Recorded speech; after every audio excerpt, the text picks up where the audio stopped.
All right. Sunday, September 22nd. And here we are. Welcome everybody to Hash Church 5.0, episode 7. And somehow I did it right and I got us in the right spot. I don't always do that. Let me just make sure I turn off these. There we go.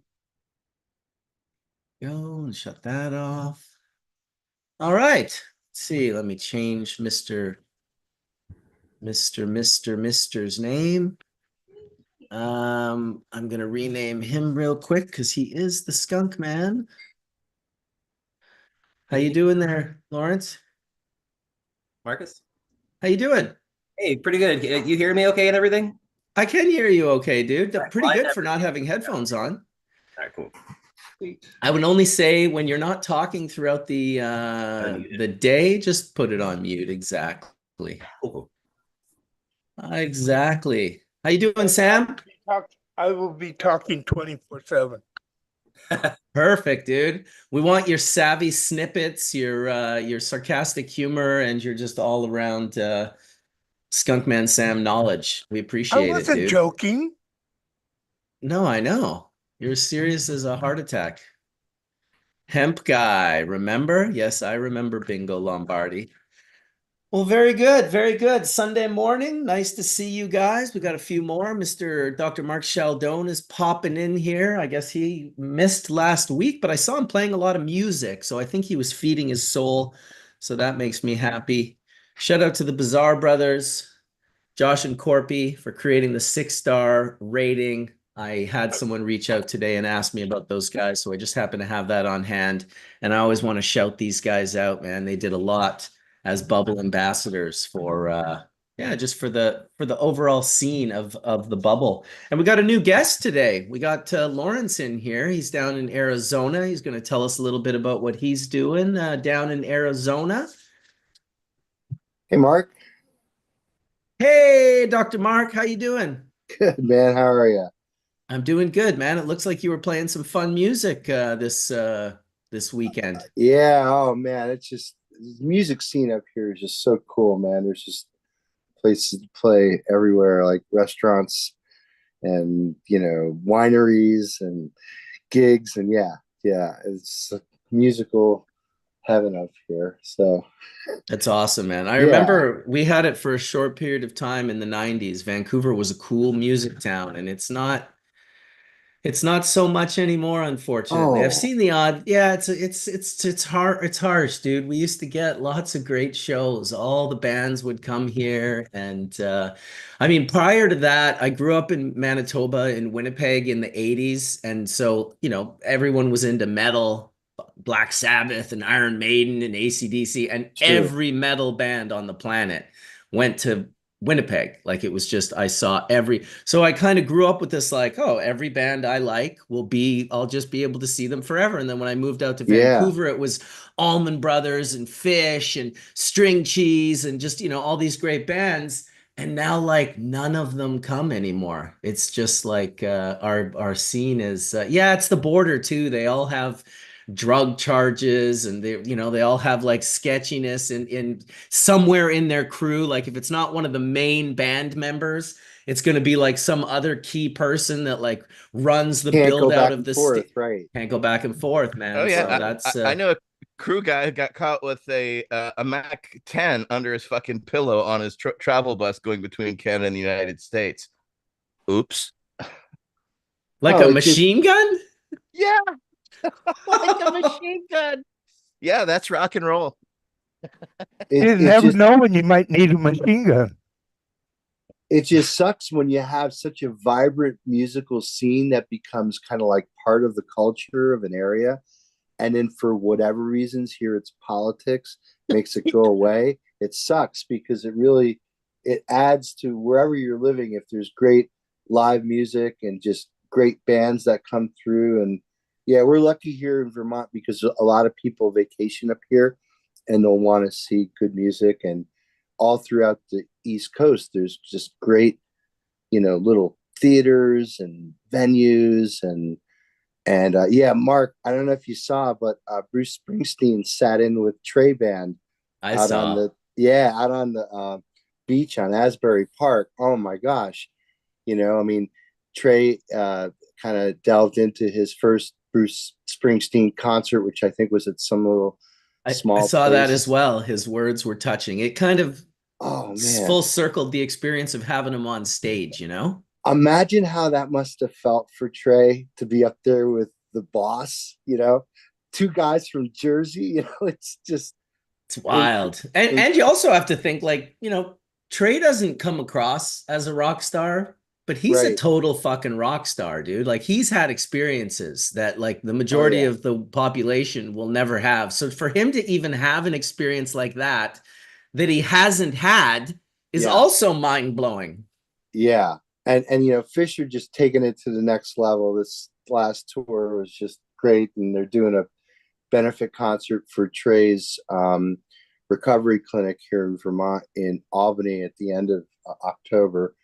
But yeah, they're gonna get the nod for the Rock and Roll Hall of Fame this year. I mean, it's got to be their year. It's their 41st year. There's really no live band that delivers like they still kill it every night, man. It's just a new list of songs. It's not some pre-recorded canned show. I mean, and yeah, they make it available, and their festival was really successful on a few levels. But yeah, it's great to have a vibrant music scene. Oh, I'm stoked for you, dude. You well deserve it, that's for sure. You know, we have awesome mountains for snowboarding, so I'm not crying. I got that. We got But some nice mountains up here in the VT too. So. you do. You absolutely do. But I'm telling you, you could put them just on one of my mountains, all of them, just like in one section of my mountain. You could put Probably. like, it's like 8,000 acres, Whistler Blackcomb, and then it's surrounded by 192 glaciers that if you have access to a sled or a helicopter, they're all rideable mountains. It's insane. It's like we are, other than Alaska, we are doing amazing for mountains when it comes to riding snowmobiles, snowboards, skis, whatever it is. Welcome, Collin, to the room, Mr. Vessel. Collin's been very helpful, helping bring on guests for the last 7 episodes. He's been like, he's the one guy that promotes the show before the show. You guys ever notice in the email, I'm like, this is the link for sharing to your social media? Well, Collin does because he shares it, goddammit. I try, man. Marcus. Yes. No, I was just going to ask you, did you ever make it to the USA recently? No, I did not make it to the USA, and it actually like caused a bunch of crazy problems, believe it or not. I went to the airport for the first time to go to the US in like 27. I think the last time I went was Phish at the Gorge in 98. That was the last time I was over the border. That's when I picked up Marble Slinger hitchhiking on the side of the road. And then he was like, "Oh, can we bring my friends?" And that was like Jason Lee and his girlfriend. So it was this whole crazy experience. But I did go again. I went with my friend Allison. Addison and I were throwing this Legends of Hash. Sorry, this was the Spanish one. We were throwing the Portland one. And I went to the border. Our border here in Canada, when you go to the US Customs is at the airport in Vancouver. So I was like, you know what? I'll just go through the border here at US Customs. I'll check it out. I got up to the thing and immediately the guy said, "Oh, do you have your waiver?" And right when he said that, I was like, "Oh, this isn't good. I don't have a waiver. I'm just trying to, I just try to go." I guess I had this roach charge from 1991.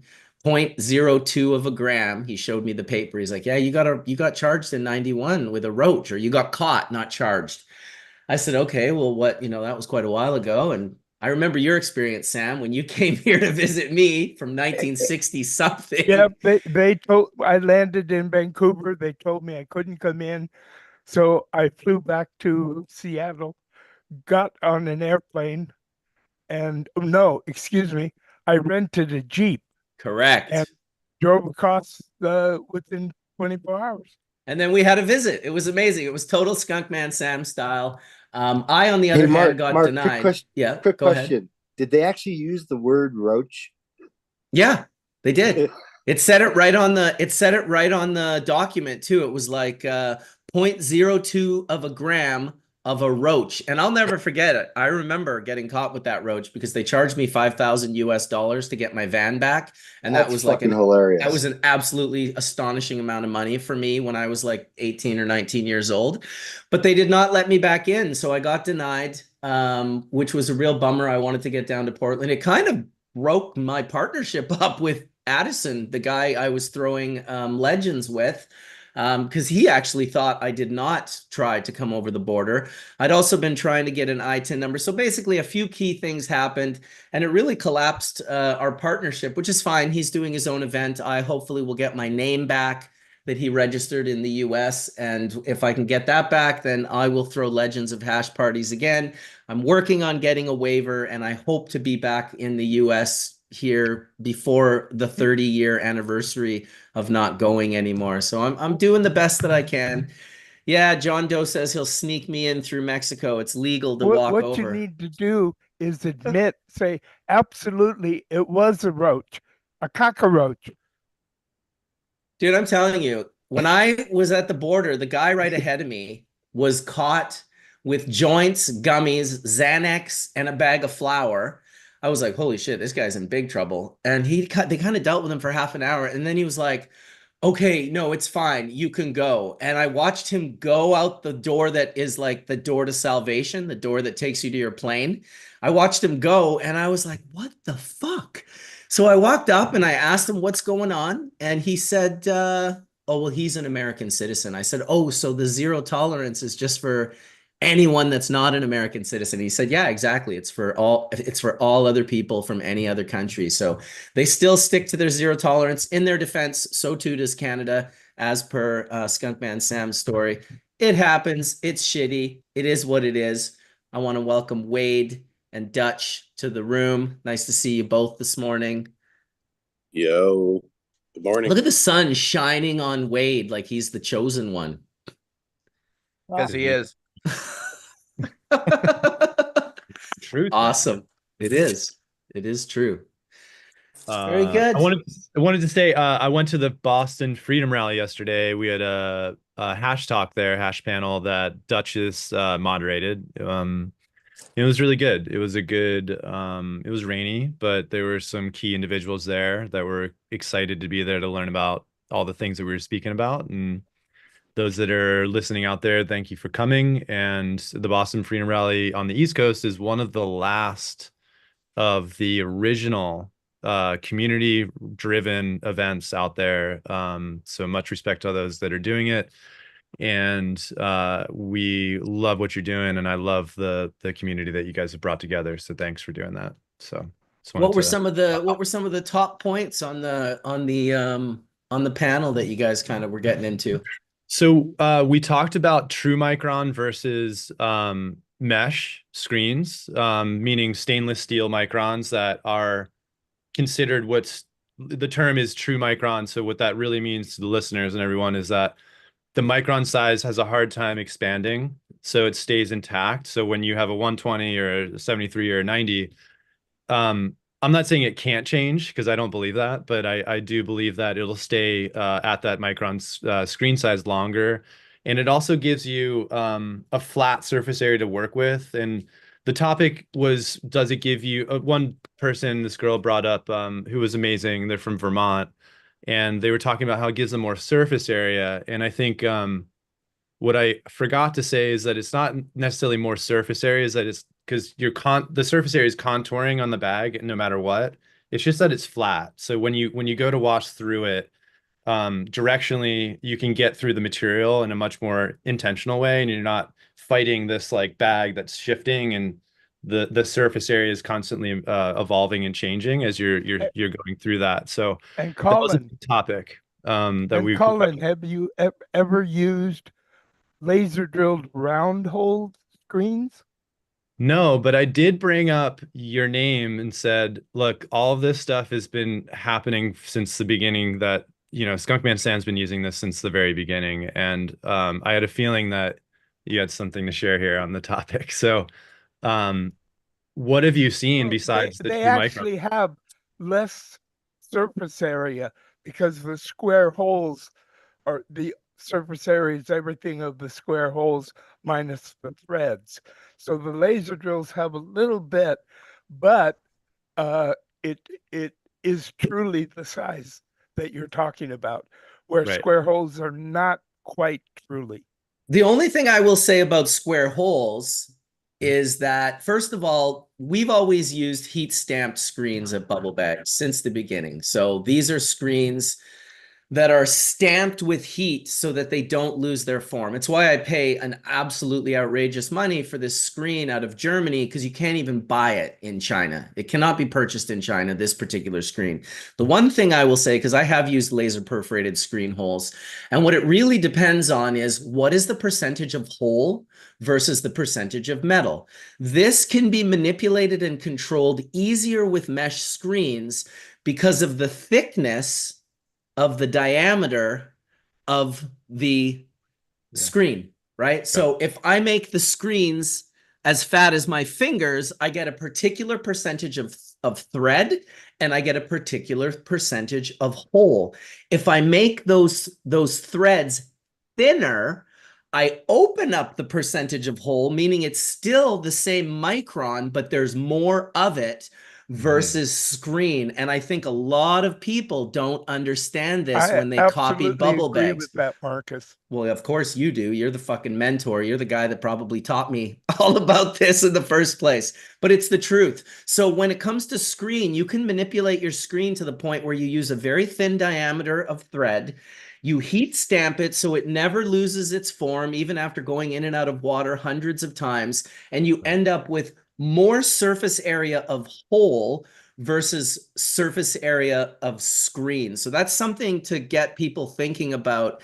With the holes, you can only go so close to the other holes before you affect the integrity of that screen. So laser perforated holes are true micron, but they will have a less percentage of holes than a properly meshed screen made by someone who has an absolute understanding of hash making, who's creating thinner diameters to create more hole space. So it's still the accurate micron hole, but there's more of it versus the laser. It's also much. Go ahead. As they say, holiness is next to godliness. Exactly. Holiness is next to godliness. I love it, man. But that's an interesting perspective that you brought up there. You know, I was on a panel the other day as well at this secret session thing that we did, or summer session, sorry, put on by Brittany here in BC. And the conversation for us, it was about concentrates and consumption, was really about the lack of consumption space here in Canada, and I'm sure it's probably the same down in the US. We have all of these laws. You can buy it for decades. You can, go home and smoke it, but they still seem to want to keep us from gathering in public and enjoying it. So we're still fighting for that up here. We've got book club that happens up here, which is this sort of private club you can become a part of. It's above Burb, which is one of the legal dispensaries that we have here in BC. And so you can kind of go downstairs and purchase material, and then you can kind of go back upstairs to the area, and there's a dab bar and there's people rolling joints because it's a private club and they've got a decent HVAC system, decent, not great. You can smoke up there because of its privacy. So I think that in regards to consumption in Canada, in particular BC for certain, we're always going to have to fight. We're going to have to use that sort of manipulation of the rules, i.e. make sure that we have private club access, because for those that want to smoke joints around other people, smoking is just like a no-no everywhere in Vancouver, particularly indoors. So it'll be interesting. We need to all fight until we can all smoke nude on a nude beach together. Okay. We've got those. I got a nude beach just down the street from my house. It's probably like a 2-minute drive. I got another one at Wreck Beach over by the endowment lands where the University of British Columbia is. I will say I've spent a little bit of time on nude beaches, and I will fight for your right to be on a nude beach, but I'm not a big fan of the nude beach. A little bit of a creepy vibe going on there sometimes. There's always a couple dudes that just shouldn't be there. Am I right? Yeah, With that's me. sunglasses on. It's always it's always the people you don't want to see naked at the Exactly. beach. Oh my God, this conversation's taking quite a turn. Listen, I want to introduce Lawrence. He is down in Arizona, and Lawrence is a part of the group. I don't want to get this wrong. Is it Aries? Arize. Arize. See, I did get it wrong. Doesn't matter. I'm an Everybody idiot. does, so don't worry about it. But these guys are doing aquaponics, and they're doing a bunch of different extractions. So I kind of invited him on today to talk a little bit about aquaponics and the scene that they got going on and sort of the extracts that they're doing. So, introduce yourself, dude. Let everyone know kind of who you are, where you're from, how you got into this, and then, tell us a little bit about what you guys have been doing down there. Sure. Well, hey guys, I'm Lawrence Lawson. I am the guy who runs the extraction lab for Arize in Arizona. I'm actually originally from Alaska. You mentioned that before. Yes, the mountains Nice. are Yeah, dude. no, and so we're unique in that we don't do aquaponics, we do aeroponics. Yes. So, yeah, it's as far as we're aware, we are the largest aeroponic cannabis grower in the country, maybe the world. I don't know what the Israelis are doing over there. But aeroponics is kind of unique because we essentially have to build our tables so that our roots hang down into them, and then we spray water with our nutrient solution directly onto the roots as they're hanging there. It allows for really deep control in what we're putting into the plants. It allows for our test results to be very nice looking, high cannabinoids, high terpenes, super clean. It does come with its own set of problems, obviously. If you mess up one little thing, it can definitely take down an entire table. So our grow team, especially our head grower, is very talented, has a lot of experience. So pumping out some good stuff. In the lab, we do kind of every SKU that you can think of. We do hydrocarbons, CO2 for oil and terpenes. We do distillate, we do solventless, all the different kinds of carts. It's kind of everything. With the aeroponics, do you recycle the spray water? Yes, we do.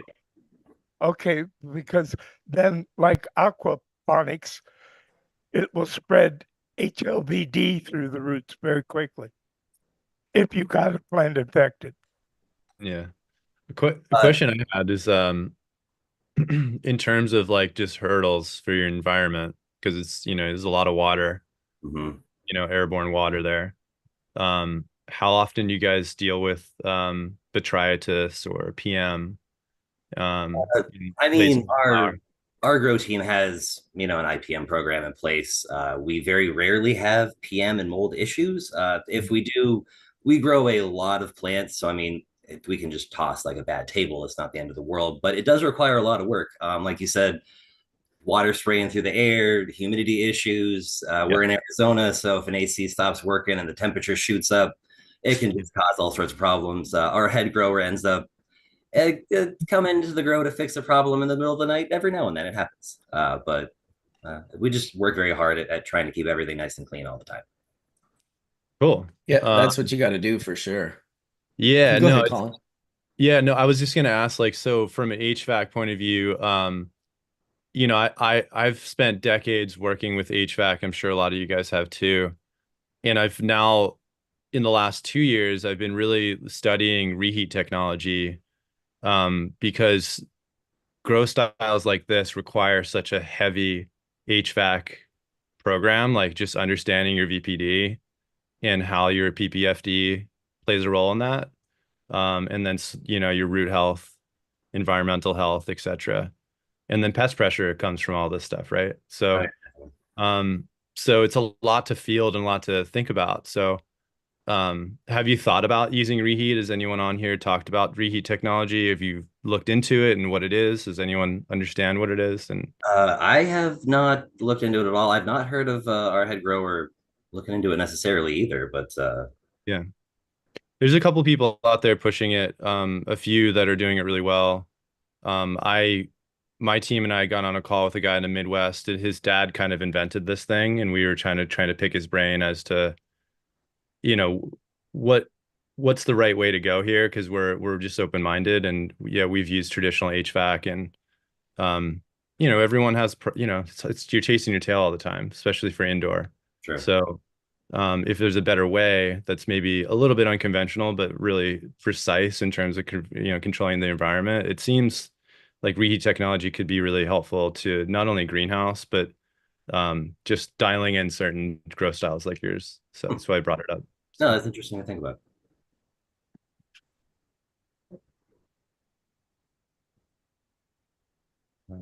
I did a little aeroponics back in the day. I set up and consulted with a lettuce grow in Faribault, Minnesota. It was that we were designing it, and so I got brought in as the guy who knows how to grow plants. And there was an engineer and a CEO. It was a super fun experience. We designed this. It's still up and growing. It's this A-frame system we were growing lettuce on, and it was going down this track, right? So you'd have these 4x8, metal stands that would have rollers on the bottom. You put them on this metal track reservoir, if you will, and there'd be a trolley that shot up and down the middle, spraying onto the roots. Plants are out here, roots are in here, lights are in the aisles, right? It was a really cool system. And then we'd slide the lettuce down to the end, fold it in half, run it through a lawnmower, and then put it back on at the beginning. And so you just the system was, you get 3 or 4 runs out of lettuce and you just mow the top off of it. And we were doing lettuce from seed in like 20 some days, 23 days, basil in like 32 days that we could harvest. It was crazy fast. And that's what actually got me into aquaponics. And I was like, all right, I wanted to figure out how to do it organically. And aquaponics was the route that I went, to be able to use organics and then also incorporate in aquaponics. You can incorporate the soil a little bit, which gives access to the mycorrhizae and is a cool thing. But I haven't seen too many big cannabis grows do it, so it's exciting. It's super efficient for folks that don't know it. In terms of water, it's like 90% more efficient. The plants grow extremely fast, like very quick. Actually, I'm breaking down some aquaponic autoflower.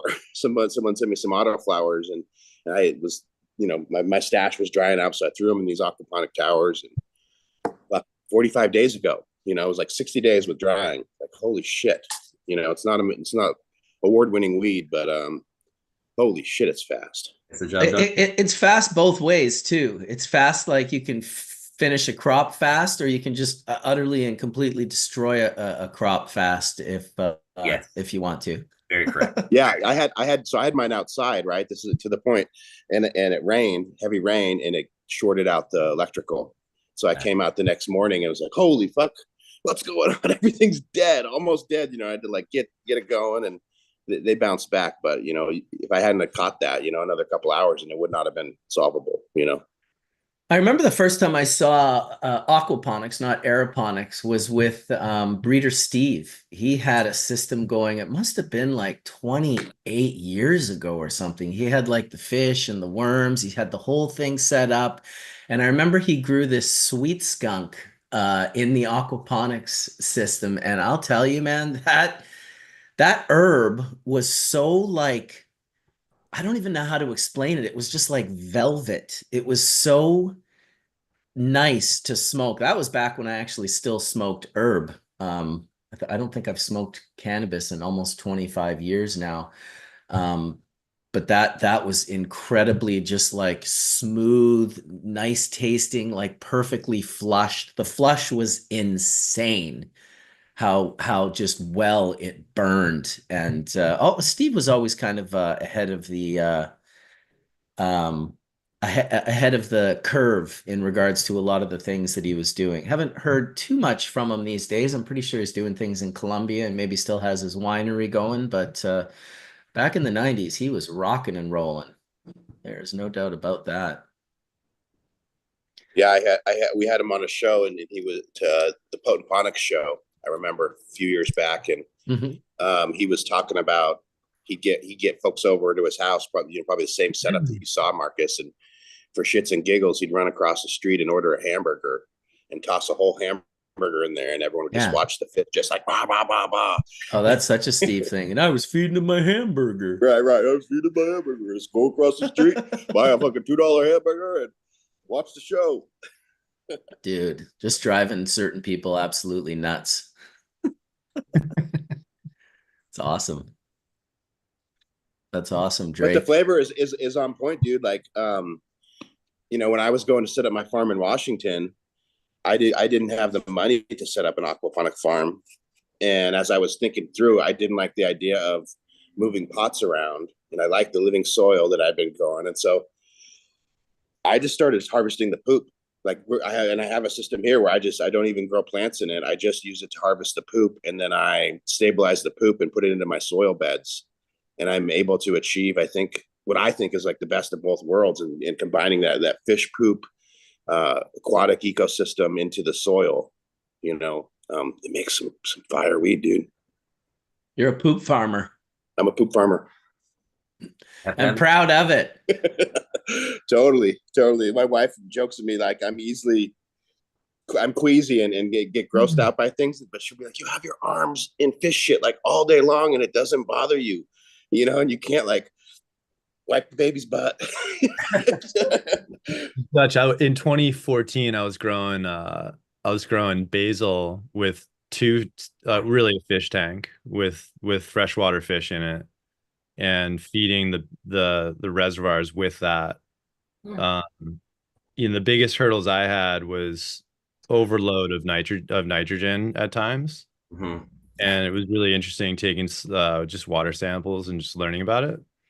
But that was, I think if you're trying to grow cannabis in that, I would imagine heavy metals might become an issue at points, especially now in our regulations. Yeah, I don't know. I mean, I really I don't know. Yeah. Kind of the same thing with aeroponics and aquaponics. One of the things that makes it taste so good is that you're not flushing, you're running extremely low ppm.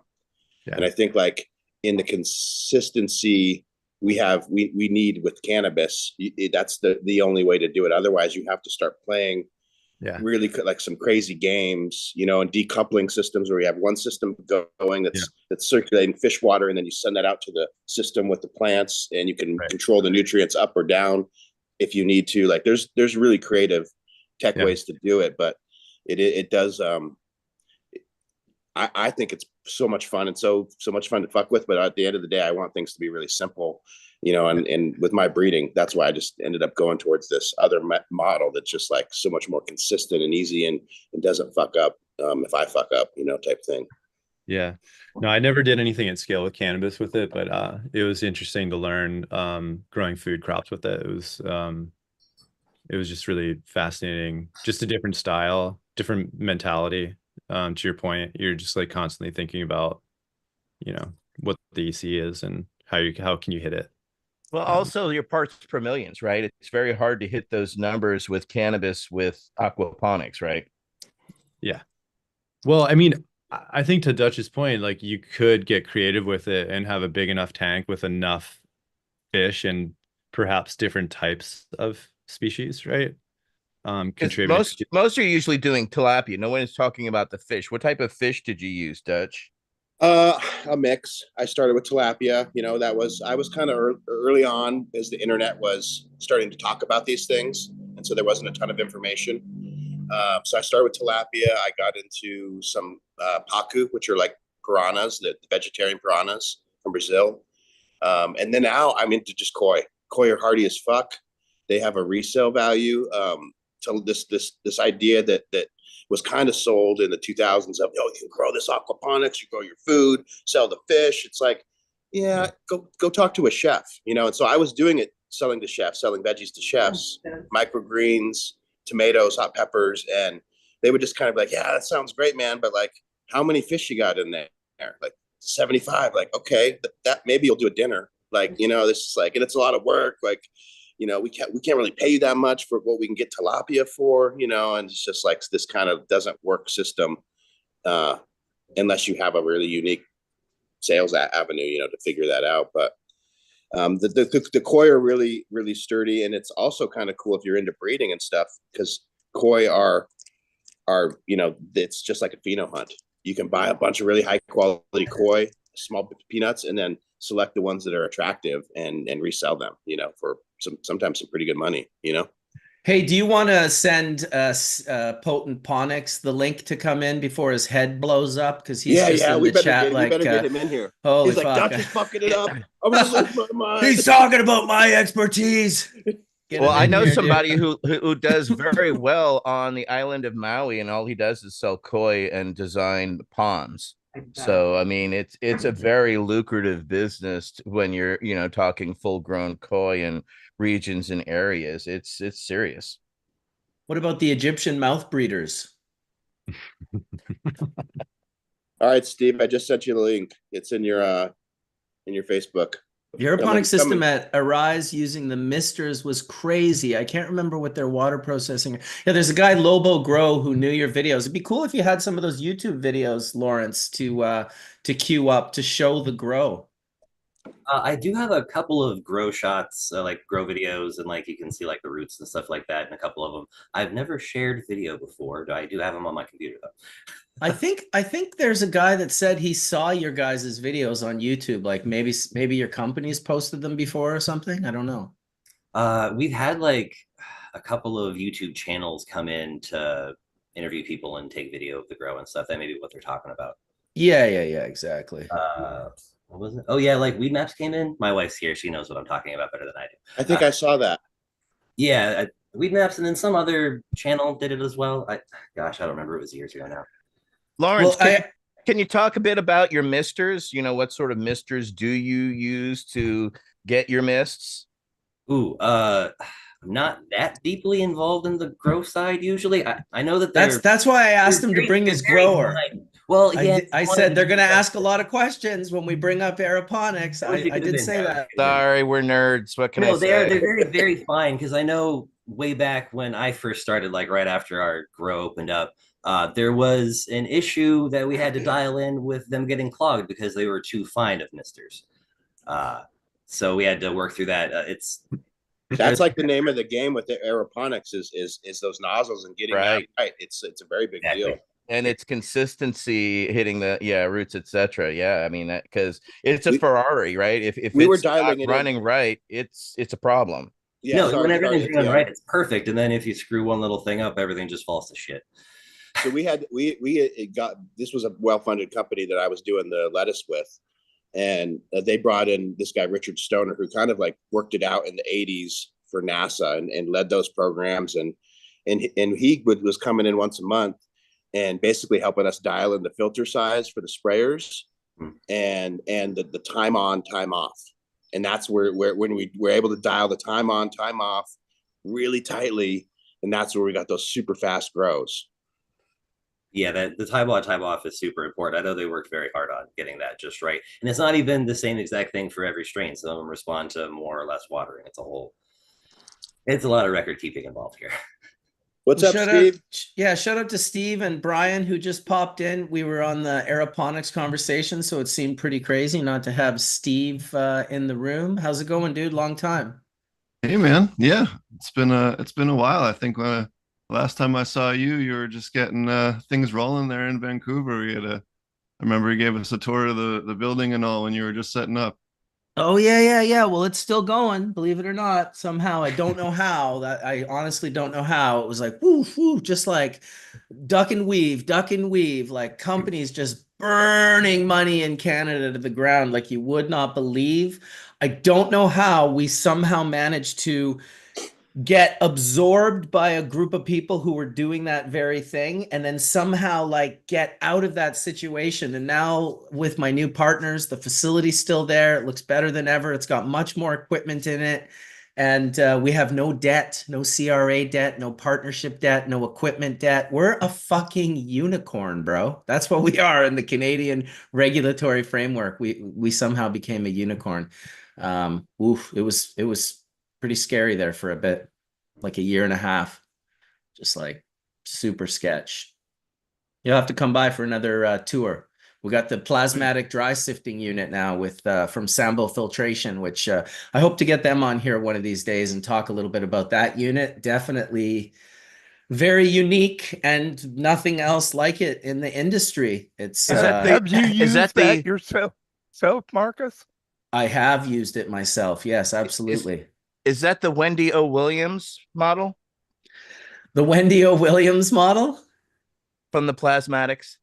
Right, from the plasmatics. That is the Wendy O. Williams model. It's unique, Sam. It's different for sure. It's like the process itself, which you know better than anyone, Sam. It works great for great resin. It can still work on, subpar resin, and it's harder to work on like really dirty stuff. I kind of thought at first it would be like the dirtiest stuff. I could just pour it in, and it was the more sort of chafe and dirt there is, like it's in your best interest to get some of that out if you can, because it's light, it's fluffy, it blows everywhere, it attaches itself to everything. So it doesn't attach. It's going to ask you, how many passes do you have to use with the machine to get things 99.9? Well, you'd have to do that probably. My question as well is because my experience with electrostatic separation, it it's hard to get it clean. Yeah, well, you definitely have to be OCD. I mean, even your stuff that was the cleanest ever, Sam, wouldn't you run it like between 8 and a dozen times, like the most insane? When I was doing it with my hand, I had to do it at least 5 times. Yes, and with a glove, I'm not so sure. I don't have enough experience using a glove, but I also found a machine in Europe which might do the same type of goal, but at the time it was in Eastern Europe, and I asked them to bring a machine to me, and when they found out what I was going to use it for, they refused. Right. Bunch of more prohibition-based baloney. Are you willing to tell your origin story of how you discovered that method? Sure, I'll be happy to. Fuck. Okay, so I was in West Africa, and we had some West African grown cannabis. It was just so. And the people I were with, who included a friend of ours named Jimbo, and somebody else who I don't want to mention his name because I don't want to use people's names without their permission. But so what they were doing was they were grinding up the resin through a uh, a large screen first, and then a smaller screen to get rid of the duff. And they would press their hand down on the resin to do that. And I realized when they were doing the smaller screen that although they didn't notice it themselves, it was Jimbo doing the work, that when he brought his hand up, it had an outline of almost pure resin around his palms and fingers. And he didn't notice it, but I sure did. And so when I got home to Amsterdam, I experimented a little bit, and sure enough, Static Tek was born. That was like in, I don't know, maybe 88 or 87, I forget. And yeah, I never looked back. Once I had Static Tek hash, and I didn't always clean it up to 99.9 because anything over about 75% resin heads was totally melt and bubble, and you could clean up to 99 if you wanted to, but you didn't really have to. It just if you did, then the ash would be almost whitish gray, and there would be absolutely nothing left. You could just blow it on a screen with your breath, and it would blow away. But yeah. So that was 1989. Your wife just confirmed in the chat room, which is also the year that I met my wife. Coincidental. Been with her for 35 years. What is the amendment to that story? When did, if it don't bubble, it ain't worth the trouble? When did that get born? I had that by the same year or a very, very short time later, because Not the very patent first trademark. time that I cleaned it up 4 or 5 times, and I had resin that was, you know, in the high 90s% of resin heads. It melted and bubbled, and yeah, I just looked at it, and other people would show me other hash that they had attempted to make by dry sifting, and I says, nah, if it don't bubble, it ain't worth the trouble. Yeah, that's crazy. Well, the first time I heard it was in 95, and I was at that I I can't remember if I was with John Conroy or who it was with, but it was that Thai food restaurant with all the ladyboy waitresses. Oh yeah, And down by the New Mart. exactly. And we bumped into Rob on the stairs of that restaurant, and he had like the Ruhr. It was probably yours, I'm guessing, although I didn't see you that night. But he had a Ruhr and he hit us with a bowl right on the stairs. And that was the first time I ever heard someone say, because he said, look at it bubble, look at it bubble. And I was watching it bubble. I was like, and he said, if it don't bubble, it ain't worth the trouble. And I was just like, whoa, I'd never seen anything like that. That was in 95, I believe. It could have been a few years later. It could have been, it was between 95 and 98 when I heard that and saw that. And then really, I don't think I met you until a few years later after Bubble Bags was established. Because I used that. Well, you used it with my permission. I didn't mind at all.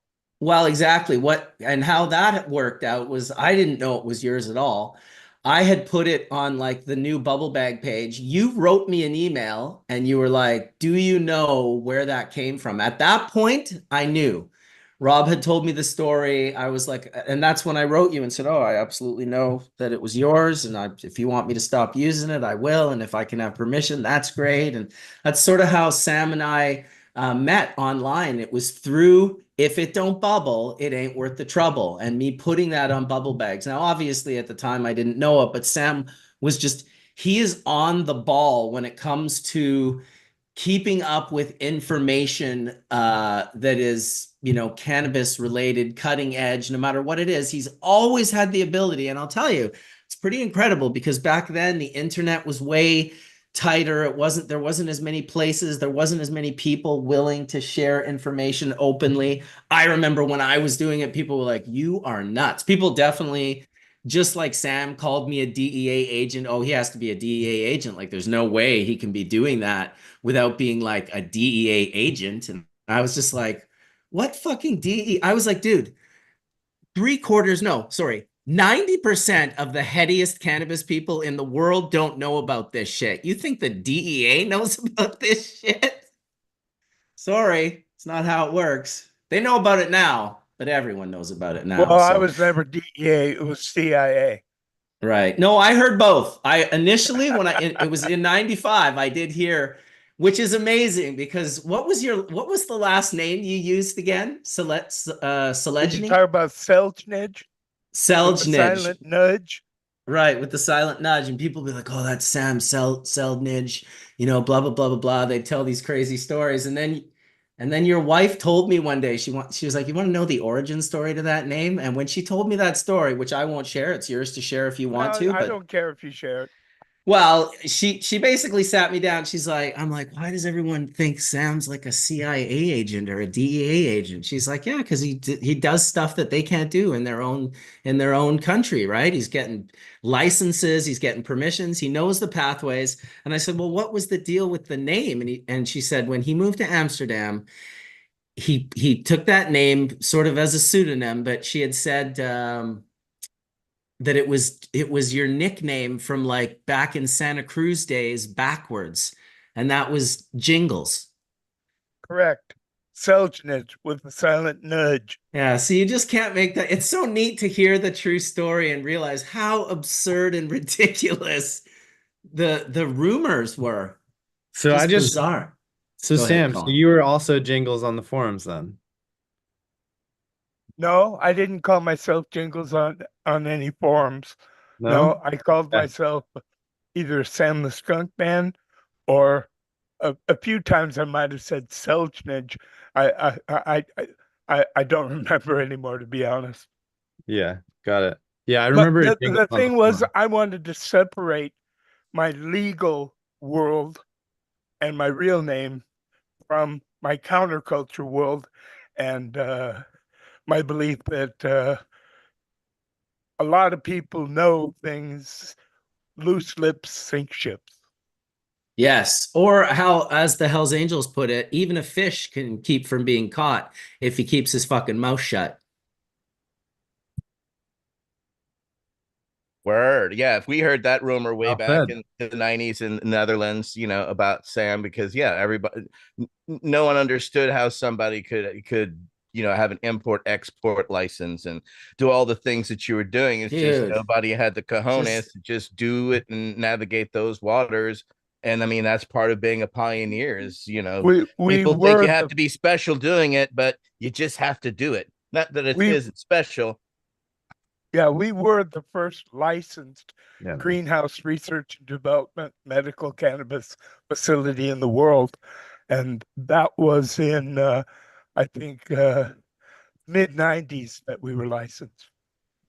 that's insane, dude. And just straight hating. Just like, and that's the craziest thing about our Well, industry and our the trouble community. is when you're sitting on the top of the pyramid, people want to be there, and the easiest way is to scheme, lie, cheat, and push you off the top of the pyramid, rather than do it through their own work and activities.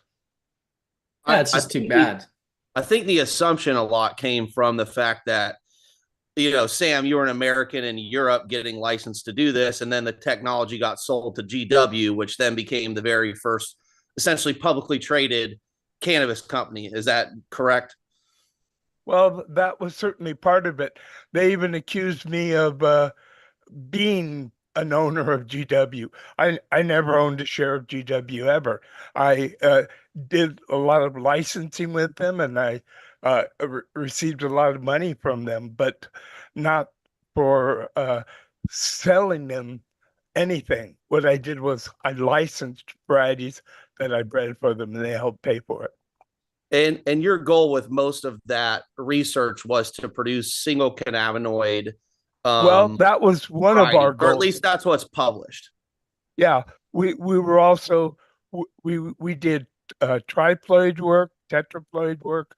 We did we were a research and development company for real, and we went after all the low fruit first, and spent millions of dollars doing it.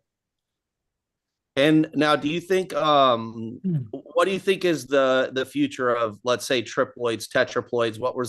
What things did you learn Well, in your experience? Because the I don't think reason very I many stopped. people are familiar or The, haven't done research, and now you have companies selling products as if it's Yeah. new Well, one. the reason I didn't do it was because what I was looking for was all female. That was relatively easy. We were working with STS, maybe the first commercial use in the world in our breeding. We weren't selling all female seeds, but we were using them for breeding single cannabinoid versions, for example. And what we found was that when you have a triploid, and whether it's all female or not, uh, it's not truly seedless. All triploids produce some viable dark seeds, and they also, even more, produce little white immature nubbies. And I get kind of offended when I see people advertising triploids as truly seedless or whatever, because it's not true. Look at seedless watermelons. They have very greatly reduced seeds, and most of them are immature and white, but they're not seedless. There's no viable seeds in a watermelon, but in cannabis, I made 30 different triploids in the mid 90s, and every single one of them set seeds when I pollinated them with diploid pollen. Uh, and all of them made lots of little white nubbies. And my goal really was to be able to produce all female triploid seed that were truly seedless, so that I could sell seeds to hashish farmers around the world. And because I wasn't able to do what I wanted, I just stopped the program and went on to something else, like as you were saying, single cannabinoid varieties, which we were incredibly successful at.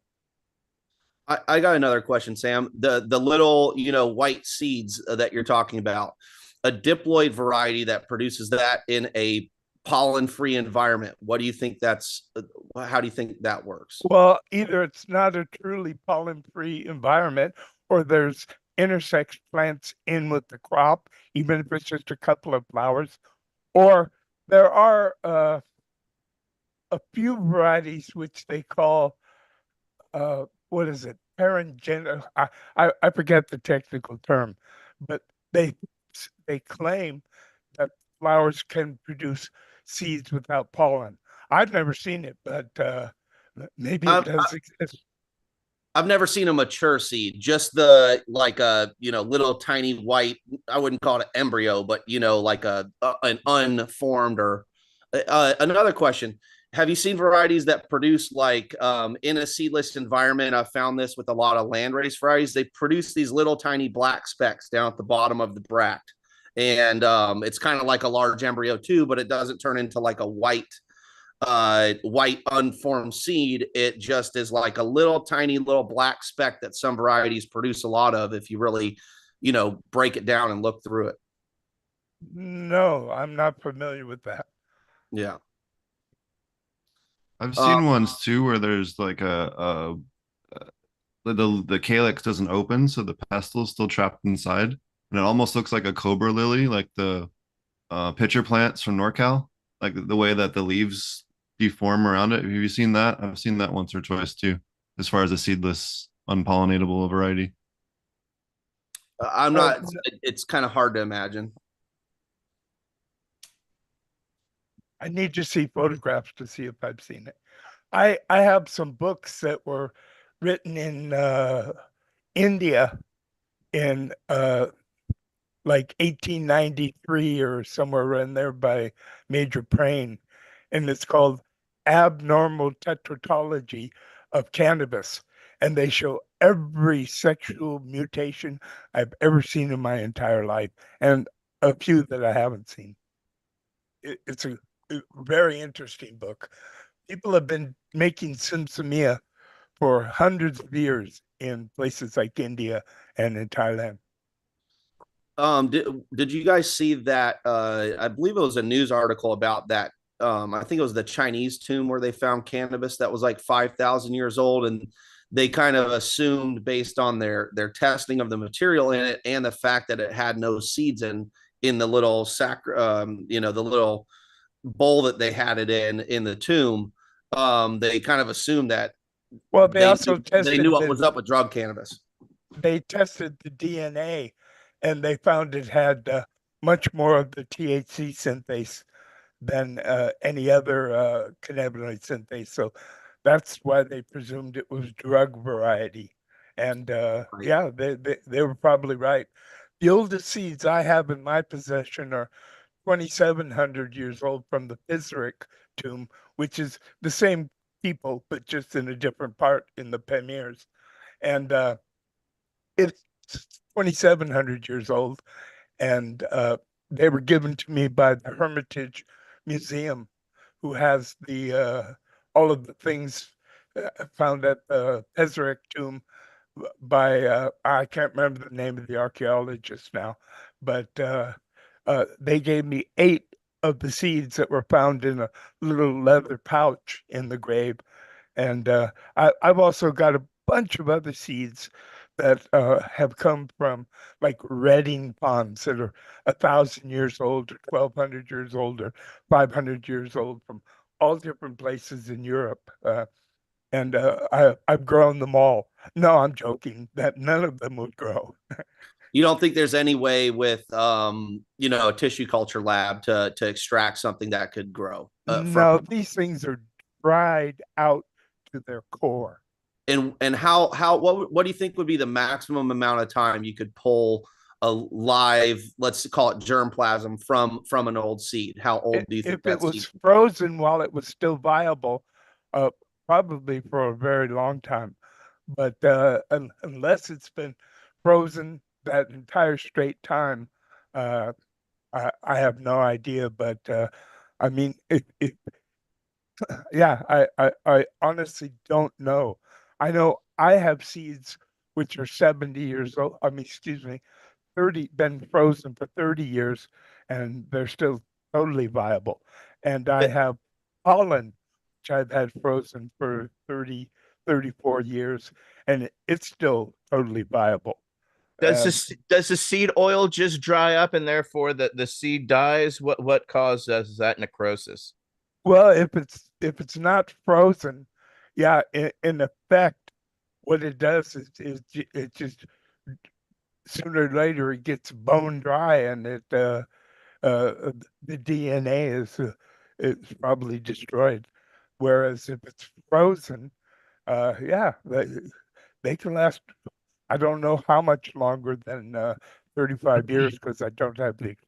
So maybe there's seeds in a pouch on a dude right now who's like frozen with his woolly mammoth under the ice, and it's like the OG landrace cultivar that we're gonna get back. It would be pretty cool to see a cannabis plant from like 1 or 2 or 3,000 years ago. I honestly don't care how old it is, except for out of curiosity. Sure. What I'm interested in is the terpene content, cannabinoid content, and smokability, organoleptic results. Well, that's what the age sort of hints at. Sorry, Fletch, 1 second. The age hints that you would have a unique cannabinoid and terpene profile. At least you would have the one that was chosen by someone from thousands of years ago. That would be the only reason I would care about the age would connect right back to what is it? What are the gene synthases that are present and turned on? Well, that's why Rob and I were working with Phylos. We were trying to study the evolution of cannabis, and we submitted, several hundred land races so that we could get full DNA reads, which we didn't get. And what our hope was that we could say this came from this came from this. So, all the stuff in the new Americas came from Africa or India, and all the stuff in Africa came from India. All the stuff in India came from either China or the Far East or whatever. But we were unable to finish the project because Phylos sort of misled us to get what they wanted. I have a question, Sam. What percentage of the genetic diversity in drug cannabis that, let's say, existed before prohibition do you think still exists today? I think it's probably all there, but it's not the same because when you go to a country like Jamaica or you go to a country like Morocco, is even worse. There's so much pollen in the air every year that to preserve a landrace in Morocco is all but impossible because it's going to become pollinated by foreign genes which were imported to help the Moroccan farmer. So I would say that's true in most countries that have easy access by tourists. For example, in Thailand, they're growing fat leaf indicas. Even in Afghanistan, people have taken a few Colombians and things like that. So yeah, whether or not they're in their same form with the same gene frequency, I have my doubts. But yeah, they're probably still there. It's just the gene pool is scrambled in most of the original landrace countries nowadays. Now, do you think that if you saw sample flower that's of let's say modern cannabis varieties that have unique terpene expressions, do you feel like you'd be able to identify kind of what land races may attribute? You may be able to attribute some of these. No, we never truly got enough information from that. I mean, you can tell wide leaf from narrow leaf varieties because they do have a different basic terpene profile. But nowadays, I'd say the vast majority of cannabis grown in the West is, in fact, multi-poly hybrids. And yeah, how the hell can you tell what's what? Only if there was maybe a unique expression that was familiar to the, let's say it's a Colombian hybrid today, and then someone goes through the seed lots, finds something that's Colombian dominant, but doesn't know that it's Colombian. And then, someone that maybe has experience like yourself with the varieties 40 years ago or 50 years ago, maybe able to identify some sort of, because just in my experience breeding, I'm able to tell, parents, the progeny from the parents for example, sometimes. the most common terpene in cannabis is myrcene, which is found in one hell of a lot of the cannabis varieties worldwide. Understood. And as a precursor to other terpenes. And Fletch, maybe where the secret is at the next level of detail, like with these volatile sulfur compounds, might be maybe just at the right level of detail where you can see that differentiation, not necessarily just terpene profiles. Yeah, of course. Yeah, I just mean the. Go ahead. Sorry. One thing I always wonder about the thiols and other compounds which are volatile, and we never tested, because we tested the terpenes and we found ones which not only modulated cannabis, but a handful that potentiated cannabis. With thiols, we don't know if they modulate or if they potentiate. I'm sure that the facts will come out shortly, but nobody really knows this yet. Well, I know this much. They make my eyebrows go up, and that's a red flag right there, dude. I think, Mark, I think what'll be important when that research is done is to do it with really fresh cannabis. Because, one thing that I think we all can agree today is that one thing that was different with the traditional market when there was a lack of supply in the market was that everybody got fresh cannabis. The product, as soon as it got trimmed up, it went into a bag and got distributed, and everybody was smoking weed that was under 5 days old, typically from getting out of the dry room. And nowadays you'd be lucky to get anything on most shelves that's under a month old. You'd be lucky to get something that's actually fresh. And I think there's a huge difference between the terpene profile of something that's very fresh and the terpene profile of something that's a month old. Thiols are extremely volatile, right? And, I mean, really extremely volatile. Yeah, that could certainly be true, but one thing that we're sure of is that some terpenes have the ability to modulate and some terpenes have the ability to potentiate. And yeah, that was my focus at the time. I kind of knew there was thiols, but I had no way to test for them, and we weren't searching them at all. Well, now that we're in the terpene realm and thiols, I think what a lot of people agree is that the skunk, the real roadkill skunk odor, is probably one of the most potentiating terpene profiles out there. Most people that like ChemDog, diesels, I wouldn't agree with that because, okay, I bred the original skunk #1. It definitely did have thiols, and it was very, very skunky smelling. It would permeate a Ziploc in your bag and permeate the entire room. But I bred varieties that away from the skunky smell because I found the sweeter ones of skunk #1 were in fact a higher high and a more clear high. And I preferred it. So that's why I did what I did. And the, the, maybe the thiol ones were maybe a tiny bit stronger or more couch lock, but they weren't significantly stronger. And the sweeter ones, I preferred the high. Uh, Absolutely. I mean, but then I don't like couch lock, narcotic, physical weed. I like clear up, speedy weed that you can smoke all day and do your work. I think that's why people do like the the skunky stuff, and it may also be like a traditional association with high quality cannabis in America that also um, Grateful Dead concerts, people have a man, I'm bias telling you. towards that. You go to a Grateful Dead concert in the late 70s or early 80s, and you smelt weed like you had never smelt before.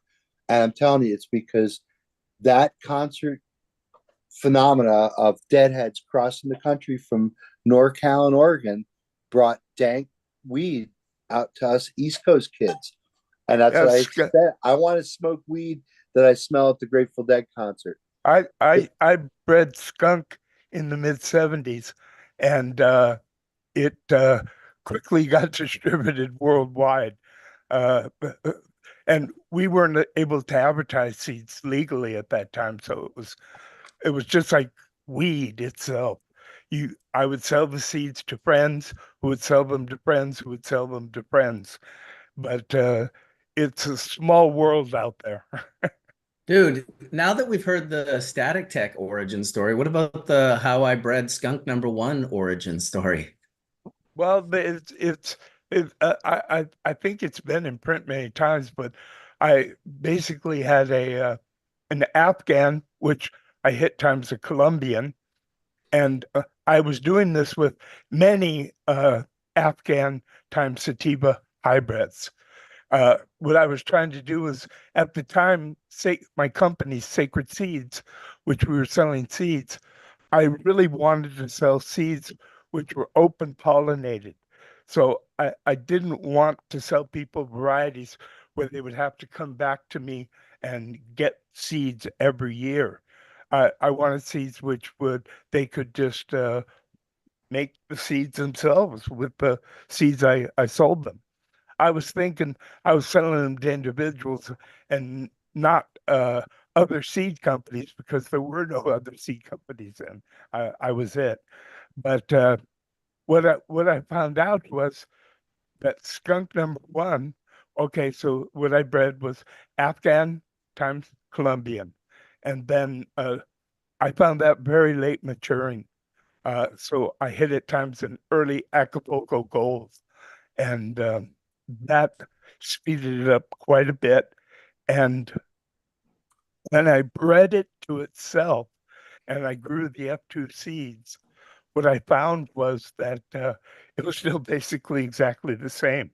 In other words, instead of segregating into red, white, and pink, it stayed pink.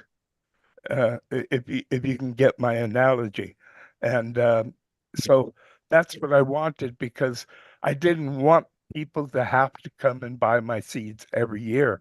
What I was trying to do was free people from criminal violent cartels so that they could make their own cannabis whenever they wanted to from their own seeds. That's awesome.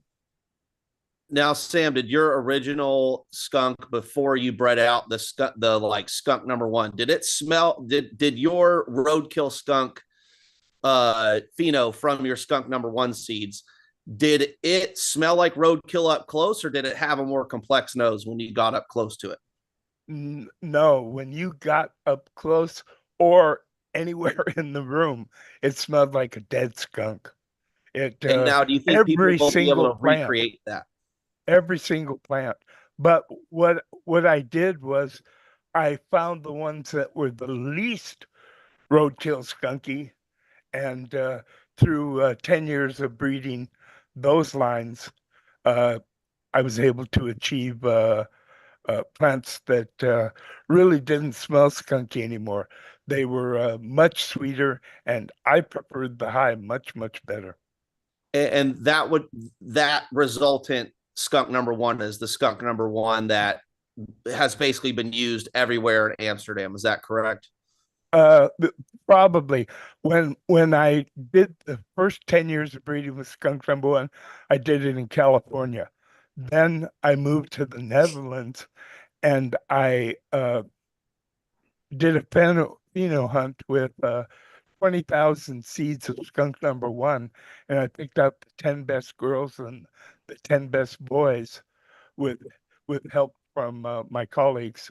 And we then the next year crossed those 10 boys times those 10 girls. So we had another 100 population, 100 varieties that we were testing. And we grew 200 of each of those. And we found out exactly which ones, which male and which female were the best for any particular goal that we were looking for, which was, the biggest buds, the easiest to clone, the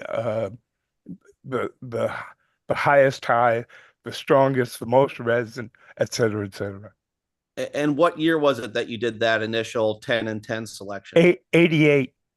Got it. So that would probably line up with the majority of Amsterdam.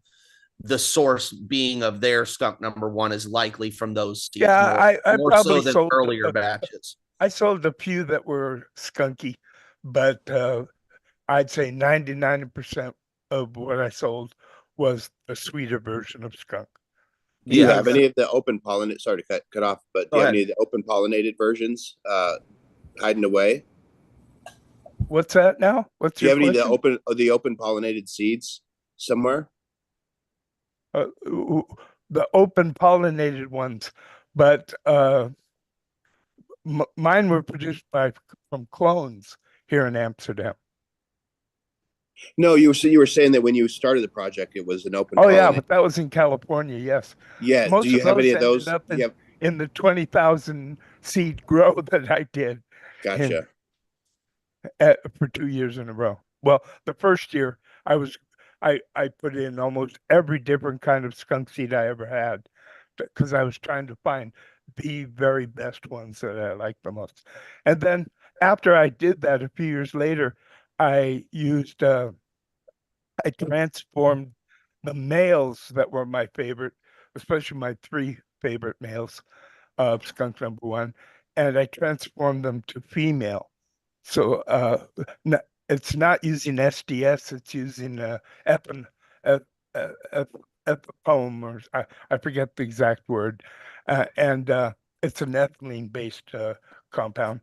And what that does is it transforms it to a female, so you can then either organoleptically or with gas chromatography or with FID, you can see exactly what terpenes are available and what the cannabinoid profiles are. And that lets you know really easily what your male has been donating. And I was surprised. My favorite male was so freaking sweet. It was unbelievable. Yeah, because one thing I've noticed, in getting seeds from Amsterdam in the, early 2000s, 2001, 2002, 2003, the, most everything was skunk number one hybrids. And I got lots of really good dry sift and washing strains, but there was not anything that had the skunk number one that everybody was using. At least there definitely wasn't skunk. And then, skunky clone only varieties that we have in America, I've never really seen probably the real skunk clone, whether it existed from seeds that came from you back in the 80s prior to your breeding event or were otherwise created in America. But I think there's a lot of people still looking for that in America, and I just don't think it's still out there, and I don't think the material to make it is even necessarily out there, because, like you said, there's too many polyhybrids. I think in a lot of people, it's a case of not that it's better, it's they can't get it, so they want it with roadkill skunk. That's right. Yeah. But I can't speak for everybody because there are lots of people who like couch lock type weed. And skunk number one, when I first bred it, it was much more couch lock. But that's not my goal. I shared what I liked with the world, and I bred for what I liked. I like skunky varieties, but I like them when the bag of it stinks up the whole car and everything. But when you get up close, it has a much more complex aroma. I just call that dank. I don't really call it skunk because I think skunk is associated with a specific smell. You got to remember that in the mid 70s, people were growing skunk in Santa Cruz, California, and their neighbors were reporting it because if they had a little tiny few plants in the backyard, you could smell it for, a couple blocks away. And that caused a lot of problems for a lot of people. So the sweeter ones, it was much easier to grow and get away with it than the really dynamite skunky ones because they were so fucking stinky. It was pot to get you busted. I saw skunk in the 80s, but what I really saw was when it came back to me, and that would have been like late 90s, early 2000s, was the Rene. And the Rene was just also like what Fletch just said. It was just dank. And I wish we had Nick on here to talk about thiols because he's done such great work with them. To me, that's what that was. More so than a particular whatever N-butane thiol one. I think there's 3 that make up the smell of a skunk's liquid in the pouch there. And then 1 or 2 of them have been present in cannabis. Nick's spoken about this previously. I was just texting him. He's had a crazy month. He's going to come talk thiols with us. Him and Dr. Mark can go down the rabbit hole deep in October. But yeah, that just, that. And when I talk dank, like I remember a little tiny, I can't even count how many stories of my friends getting literally arrested. My one buddy, Lincoln, on his bicycle, riding downtown past a cop car. They smelt it, turned around, caught him, opened his bag, got him with like a QP. Other friends getting kicked out of hotels, getting busted at roadblocks. It was literally nightmare weed. This thing that you loved so much because it was so rank and dank also just happened to be the thing that during Prohibition was really not a good vibe at all. It was really like a giant neon arrow that you just had above your head everywhere you went. And the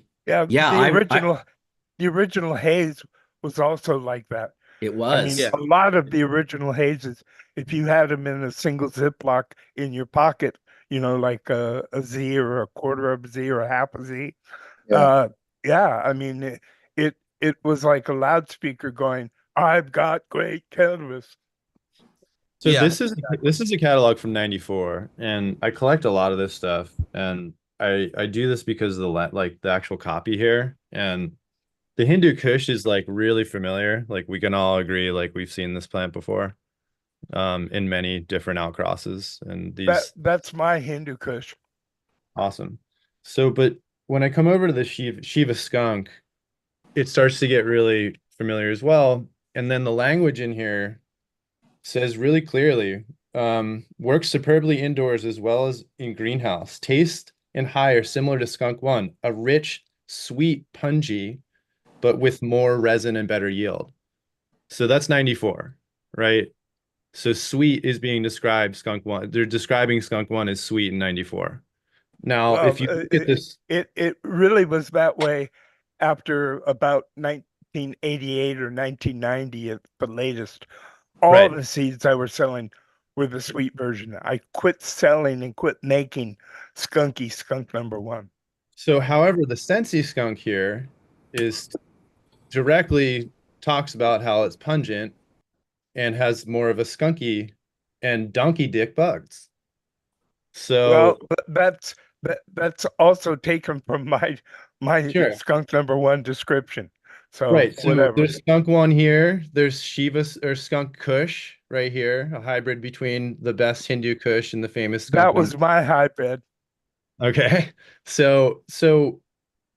You know, and then we have Silver Pearl, who won High Times 94 Cannabis Cup. That was Robert Clark's. So this is Rob's Cross. Okay. So yeah, because on the front it has Northern Lights 5 Haze as mostly sativa winner, in Hawaiian Indica as the Indica winner, and the Silver Pearl Indica Sativa category. But I like these descriptions, and even if you wrote them, Sam, to me it's helpful, because we just have so much mystery behind a lot of the stuff we grow, and looking backwards is helpful for me. I don't know if you're familiar with these catalogs, Sam. Maybe you know something more about them than I do. I've been collecting them for a few years now, finding them online, and they're moon Hold it calendar. up again, Colin. Yeah, so it's a moon calendar. Yep, Sinsemilla Cultivator's calendar. Cultivators. This is an 82. I've got a 1979 one right here, which I think is one of the cooler ones out of them. Just has a lot of just amazing, makes you feel good A shots. simpler time. Yeah. Bringing you back. If I could just go back. I'm just blown away at how close the Skunk #1, Amsterdam, like Static Tek, like it all just came to fruition. Like, imagine all of that unfolding for Sam in like this short period of time. Like that is, that's unbelievable, dude. I gotta thank you for sharing those stories today. I know some of them have been said up before. My house pretty bad when I would have Used to? sweeter version of Skunk #1, and I would, grind up a few 100 grams every day just to make dry sift in my living room. And yeah, it pretty much stunk up the house in a sweet way, but yeah, it wasn't easy to conceal, and I didn't even try since all the people above me were students in where my apartment was, and I I just let it all hang out. I've got a skunk story for Sam. There's a 1987 skunk one, excuse me, an 87 skunk one that runs around Maine that a friend of mine actually found when he helped clean up a grow house back in the day. And it was into the 90s, but he was like a Habitat for Humanity or something up near Bangor, northern Maine. And he found a nutrient bucket was the story, I guess, and opened it up because it was light. And there was a brown bag with a Ziploc bag. And on the Ziploc, it said 1987 skunk #1. And he's up here with it. It's definitely really raunchy. He's holding on to it super tight. Yeah, well, that was part of my California work. And like I said, every single plant I grew the first couple of years was skunky until I bred away from it for about 10 years. Cool. So Sam, what about the Shiva Shanti work? Like, how did the garlic that came out of all of that? Do you have any indication of what line that is? No, Shiva Shanti was not my work, and I thought it was done by Ben, or his crew. I'm not 100% sure. Weren't those his daughters? Aren't his daughters named Shiva and Shanti, or is it? I believe so. Yeah, he's got twin daughters. I think that's something they did. Some very garlicky, skunky varietals that we found in that, or phenos, I should say, that line. I mean, in the beginning, almost everybody wanted to get skunk #1 seeds because they were so consistent in true breeding. And the other advantage was, like Original Haze, almost everything that was good that you combined with it, the progeny came out better than either parent. It says right, I mean, these are probably your words then. Original and Indica Sativa hybrid Skunk One is now one of the most consistently performing true high breeding strains in the world. Skunk One produces large buds with very high calyx to leaf ratio, an excellent choice for greenhouse. Those are absolutely my words. Nice. the every skunk number one, which is after the breeding event, everything from Amsterdam, I've always grown, always had better dry sift resin than nearly anything else. Skunk number one is very good, but there are other varieties that match it. For example, Lee stack. yeah, Sleeve Stack. I was going to say, not only that, but I never got the terpene content of Sleeve Stack, but we would sit here and smoke that stuff all day long. And as long as you smoked it, you got higher and higher each time. And what I would do is at night when I wanted to go to sleep, I would smoke a joint of like Hindu Kush or something like that to knock me out. But I can remember many mornings staying up till 3, 4 o'clock in the mornings smoking Sleeve Stack with Rob, and yeah, it was very nice. Sleeve Stack we got from DNA. Right, that's Yeah. Schramm crossed with what was the other parent? I can't remember what the other parent was. I actually have a jar of a Schramm cross right in front of me. Nice. Well, That Lee stack was incredible. Go ahead, Etienne. bringing it back to that hydroponics discussion. I mean, pardon me, aeroponics and aquaponics. I know that Potent POnics came on specifically around the aquaponics discussion. And I just kind of had a question because I used to see articles very rarely specific around aquaponics, etc. So you probably sparked some curiosity on here this morning with people watching. So if somebody wanted to get into aquaponics, and then we'll go into aeroponics, but I want to get to the aquaponics. How would one start or get into that? What would you recommend, Potent? Sure. So the easiest way, especially for someone that's really seasoned in soil, would be to just do the method that I've really come to love called dual root zone planting with pots in a flood and drain bed. So and Dutch was talking about this a little bit earlier, but basically having your 5-gallon or 4-gallon pot with a screen bottom at the bottom so that the water can flow through, fill up the bottom half with lava rock or some other non-pH media. Lava rock's the best in my opinion because you release silica into the water over time as the acidic water from the fish waste starts to break it down, and it also has a lot of area for microbes to live. And then put a layer of burlap or other root permeable cloth, and then above that put your soil, good living soil on there, because then you can supplement your plants in the top half of your soil if you need to. You can dose that with whatever organic or non-organic nutrient that you want to, and then run the fish waste for the bottom half of it. So you're flooding and draining just that bottom half.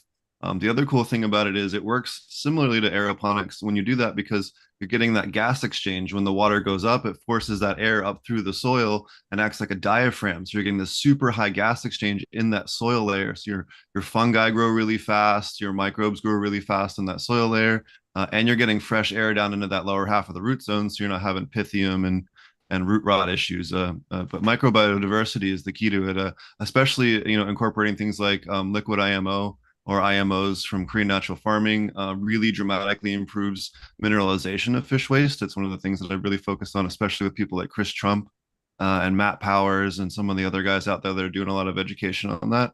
I've started incorporating and have been incorporating all those methods. Lactobacillus is great for eliminating E. coli in systems in aquaponics. So if you test hot for E. coli in like a lettuce system, we've had really good luck eliminating that with just lactobacillus alone without having to chlorine sterilize the facility and get it back to undetectable levels and pass those tests that they need to pass for aquaculture testing and things like that. So just maintaining your microbiodiversity in it. And then the other cool thing is that with dual root zone planting, you can immediately adapt to whatever nutrient profile that particular cultivar has, right? So some plants like to feed heavier than others.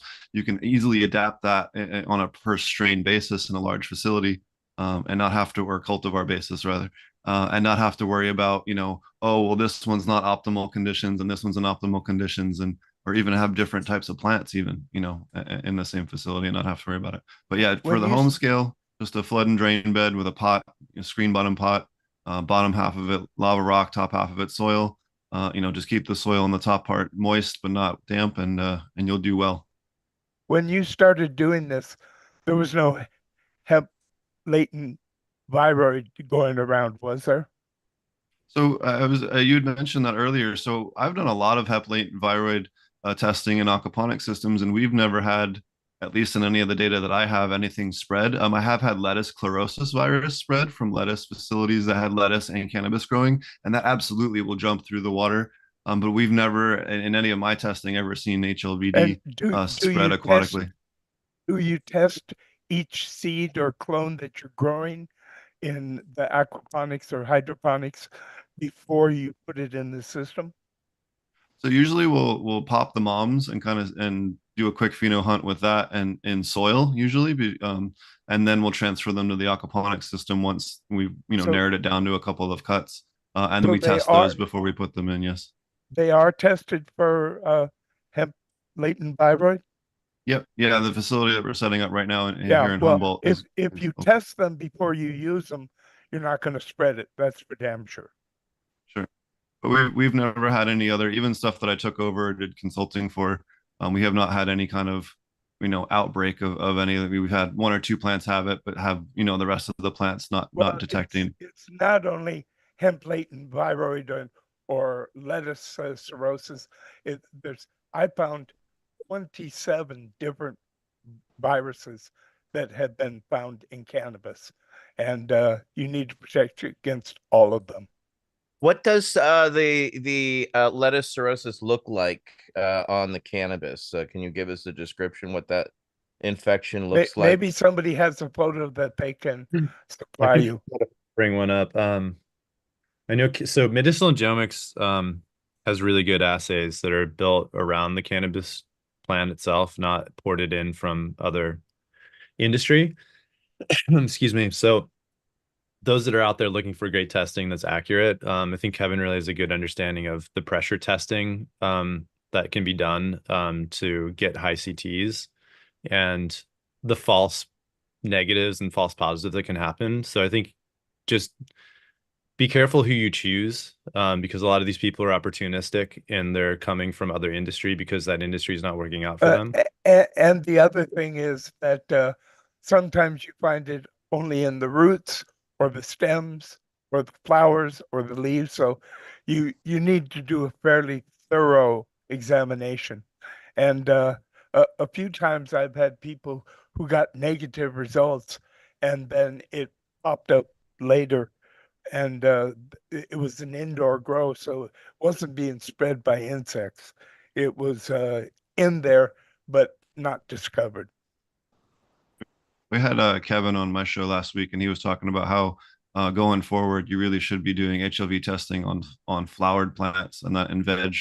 A lot of them are showing false negative. I think he talked about that on Past Church as well, but I really took that away as like, hey, that should be the standard protocol from now on, as far as I'm concerned, for anything that I'm doing, because I didn't know that until he talked about that. So yeah, it's also found in dry flower too for like over 6 weeks.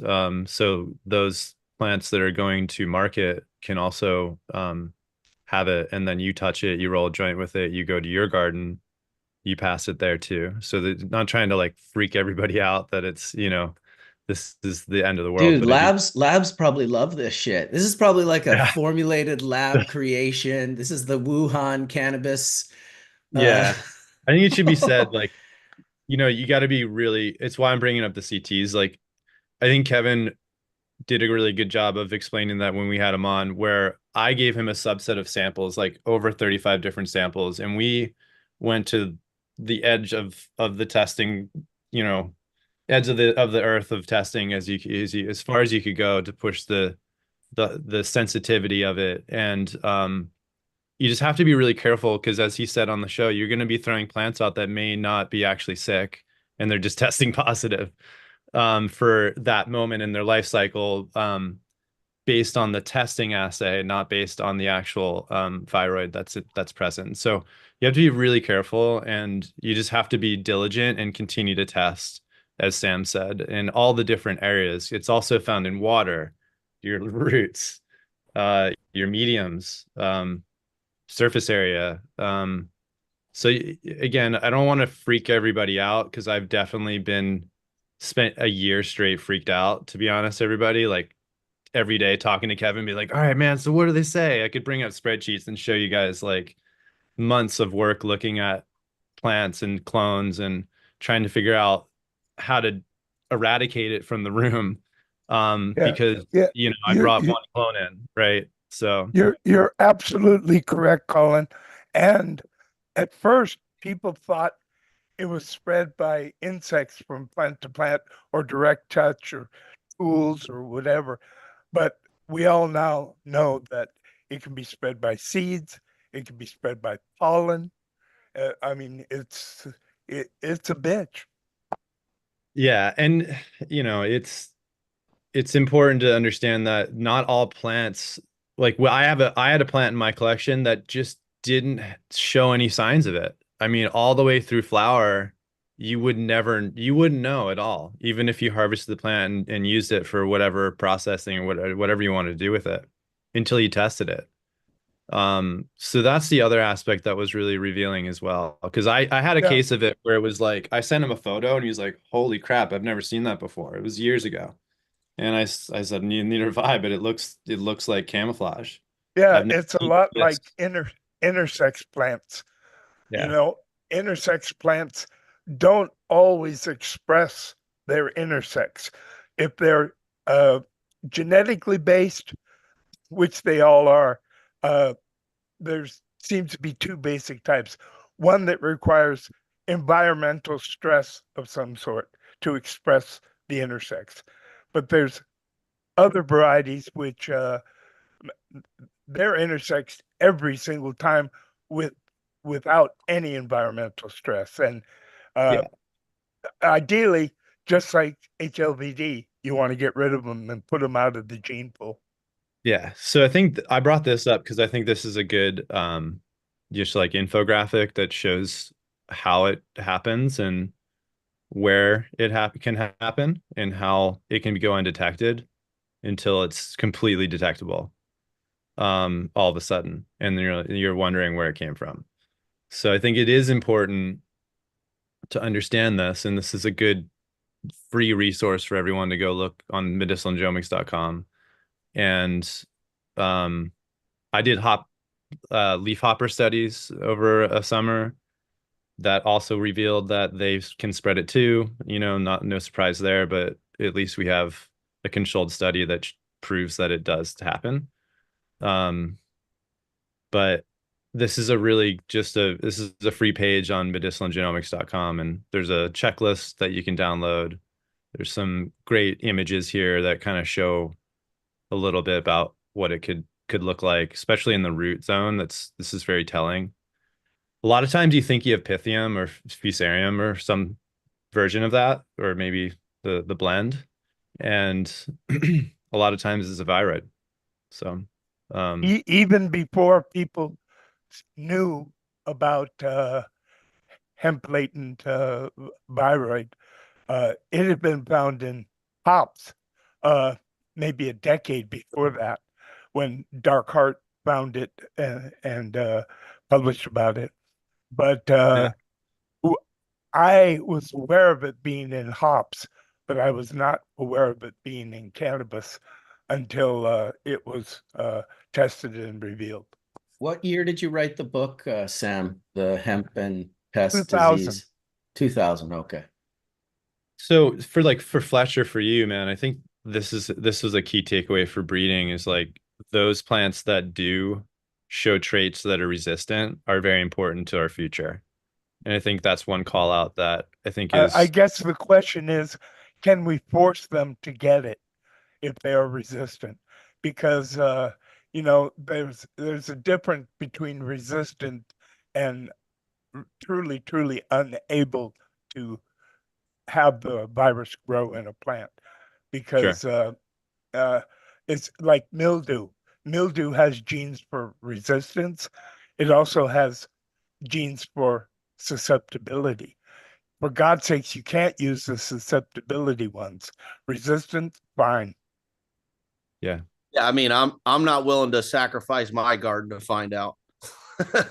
Well, no, I think I think the best way to do it would be like send your samples to Kev and Kevin can do it. And because I mean, No, honestly, I'm saying I won't know resistance if I don't have hop latent throughout my mother plants, yeah, right? yeah, So yeah. how am I going to test resistance if my goal with my garden is to maintain cleanliness? Right. Well, my thought was you send it out, let him infect it. Oh And, yeah, sure, right. yeah. And let him Yeah. do the study and then be like, hey, Well, look, this one didn't and hit. for a long Good time, idea, Colin. in a long time, people were using seeds thinking they were safe, but it's Yeah. not.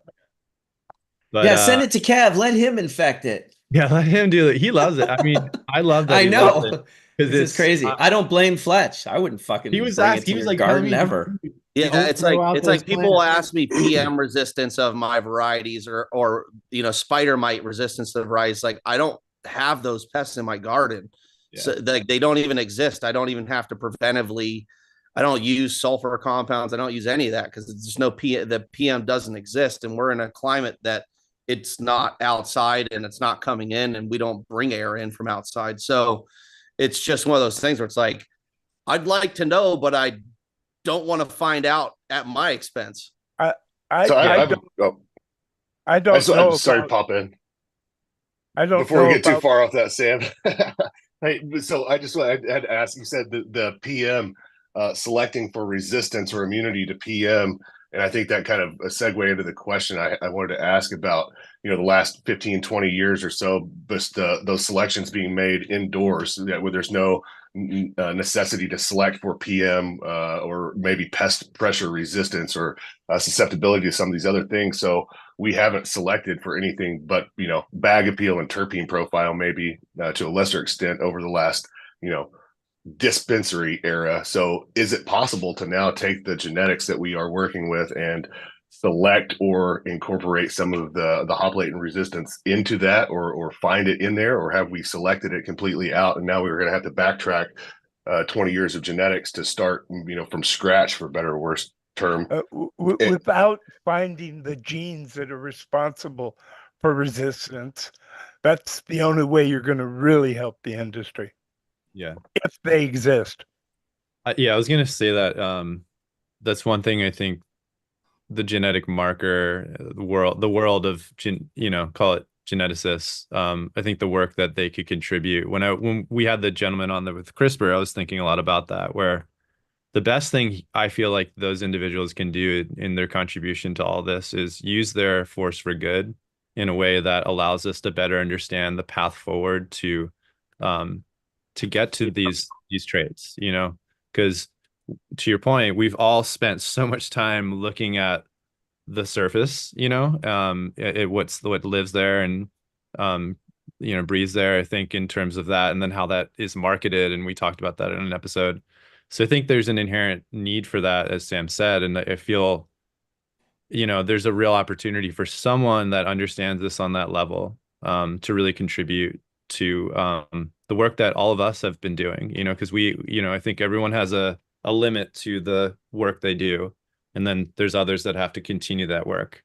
And that's what makes teams, right? It's what makes great teams, where different disciplines come together.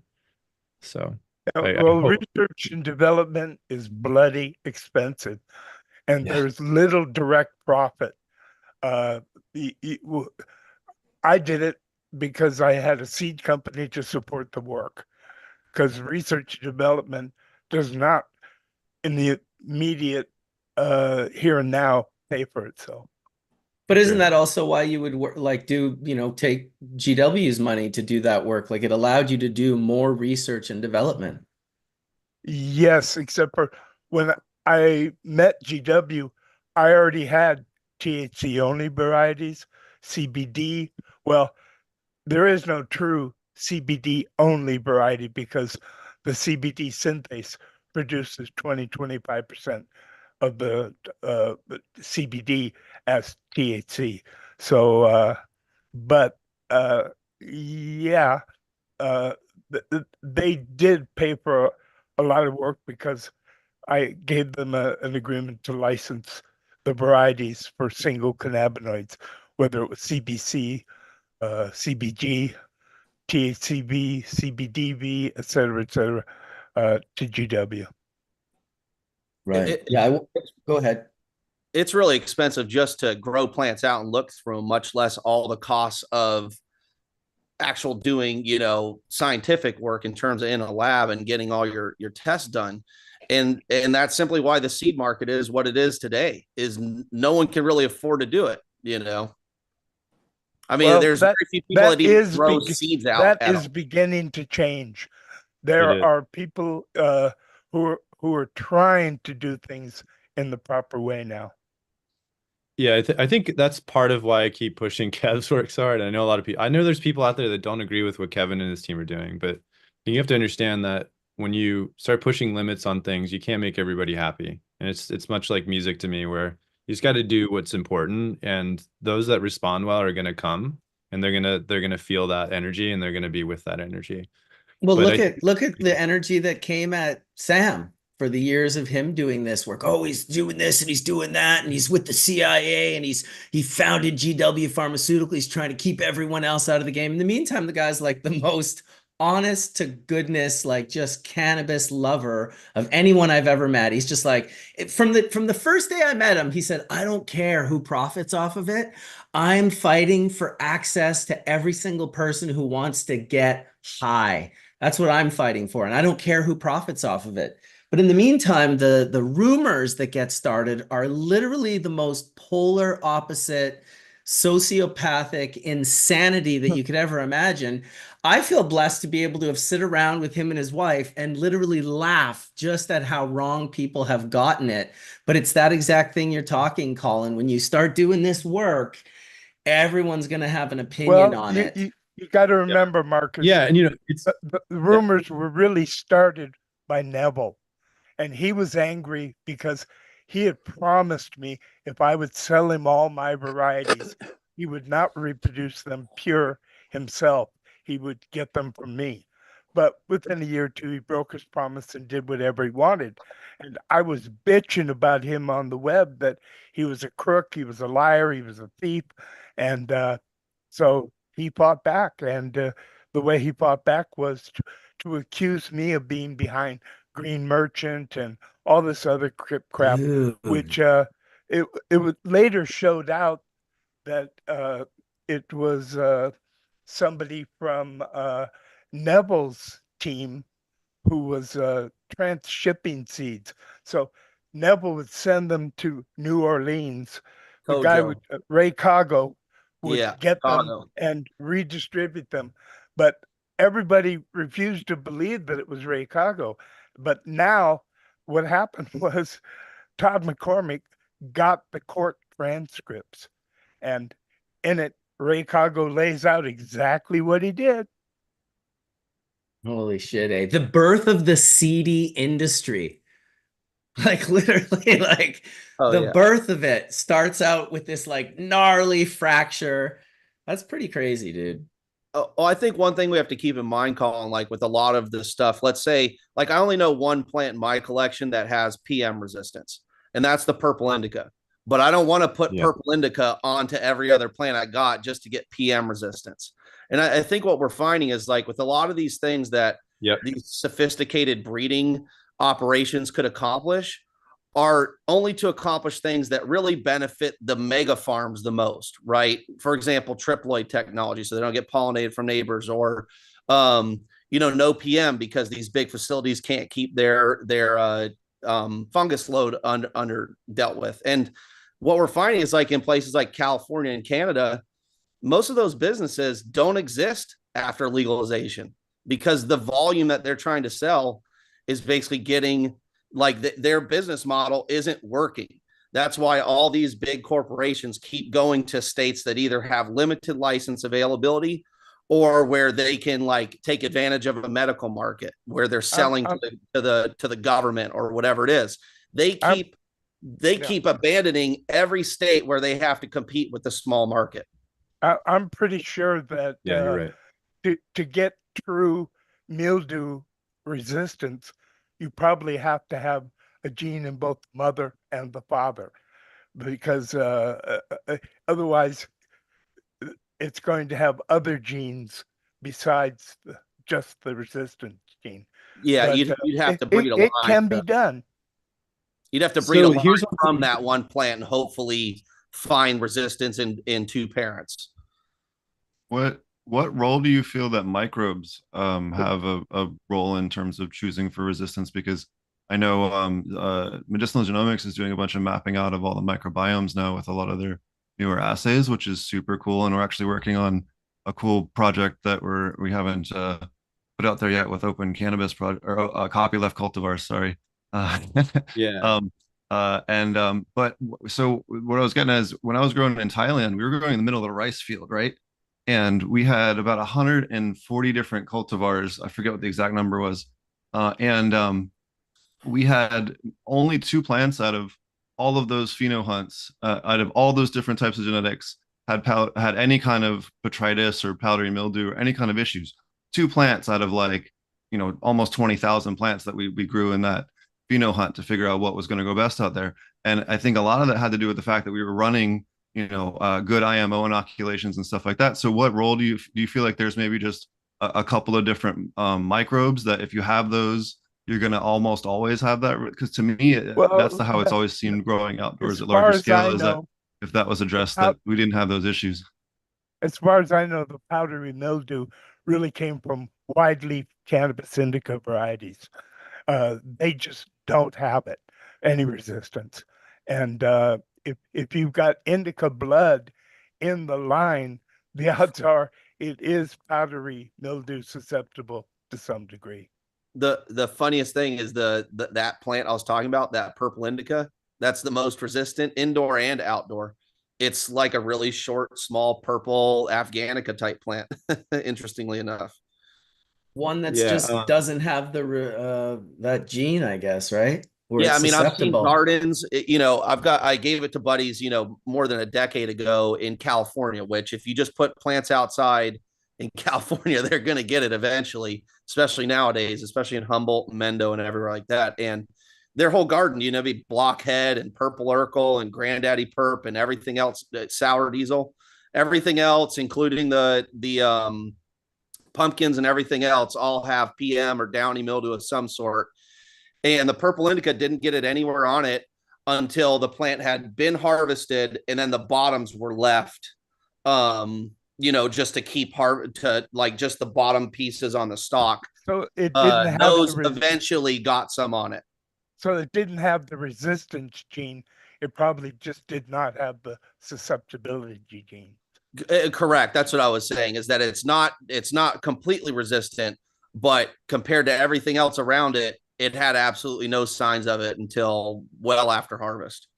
The original haze, I never saw PM on it, even when I grew it in the middle of 1,000 indicas that 90% of them got PM. What year do you think you first saw powdery mildew? Because when I started growing indoor, I never saw it until I got a clone from California. And most people in America never saw powdery mildew until they had received clones from somewhere. As soon as people started growing wide-leaf indica varieties from Afghanistan and Pakistan, I started seeing powdery mildew. In California? Everywhere. Okay. We definitely have it up here. I've grown outdoor plants in Washington, and of course they never finish harvesting, but they never got PM on them. Yeah, I think out east, man. I've always tried. Like yourself, Fletch. I didn't really have much problems with any powdery mildew until the mid 2000s to late 2000s for me. It just wasn't an issue. I had botrytis, I had everything else. Maybe that was just my lack of true understanding and knowledge. Sometimes I think back, we're all young know-it-alls, right? But I never saw it. I grew from seed, and I didn't take in clones. And then the clones that I got, the only pest I ever got initially was thrips. And so, I went for years not even knowing what PM looked like. And then I had a buddy that had bought some clones from Ed Rosenthal's, and they came from through Third Floor, I believe, in Oakland. And he was like, just hold on to these plants for me for like a week. So I put them in my bathroom. And after like 4 or 5 days, I started seeing these little white splotches pop up. And I'm like, what is this? And then that was the first, and it can be eradicated from your garden. People say it's systemic. It's not. It's not systemic.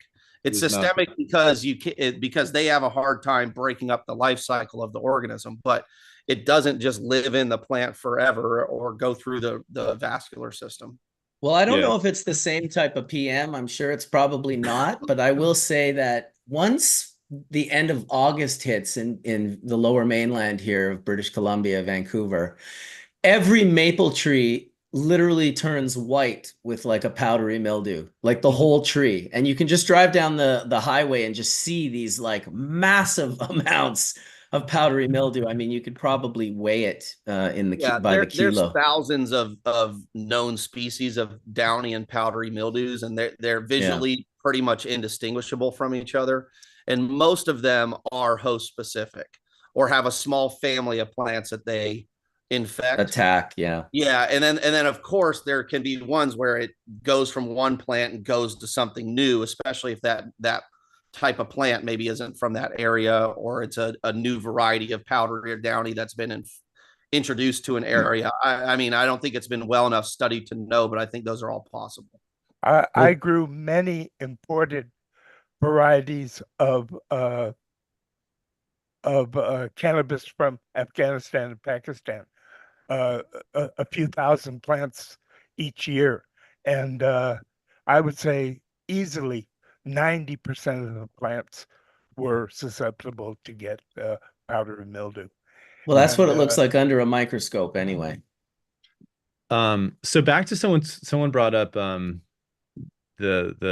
rhizosphere and the how Kevin's team is now able to catalog essentially what's there.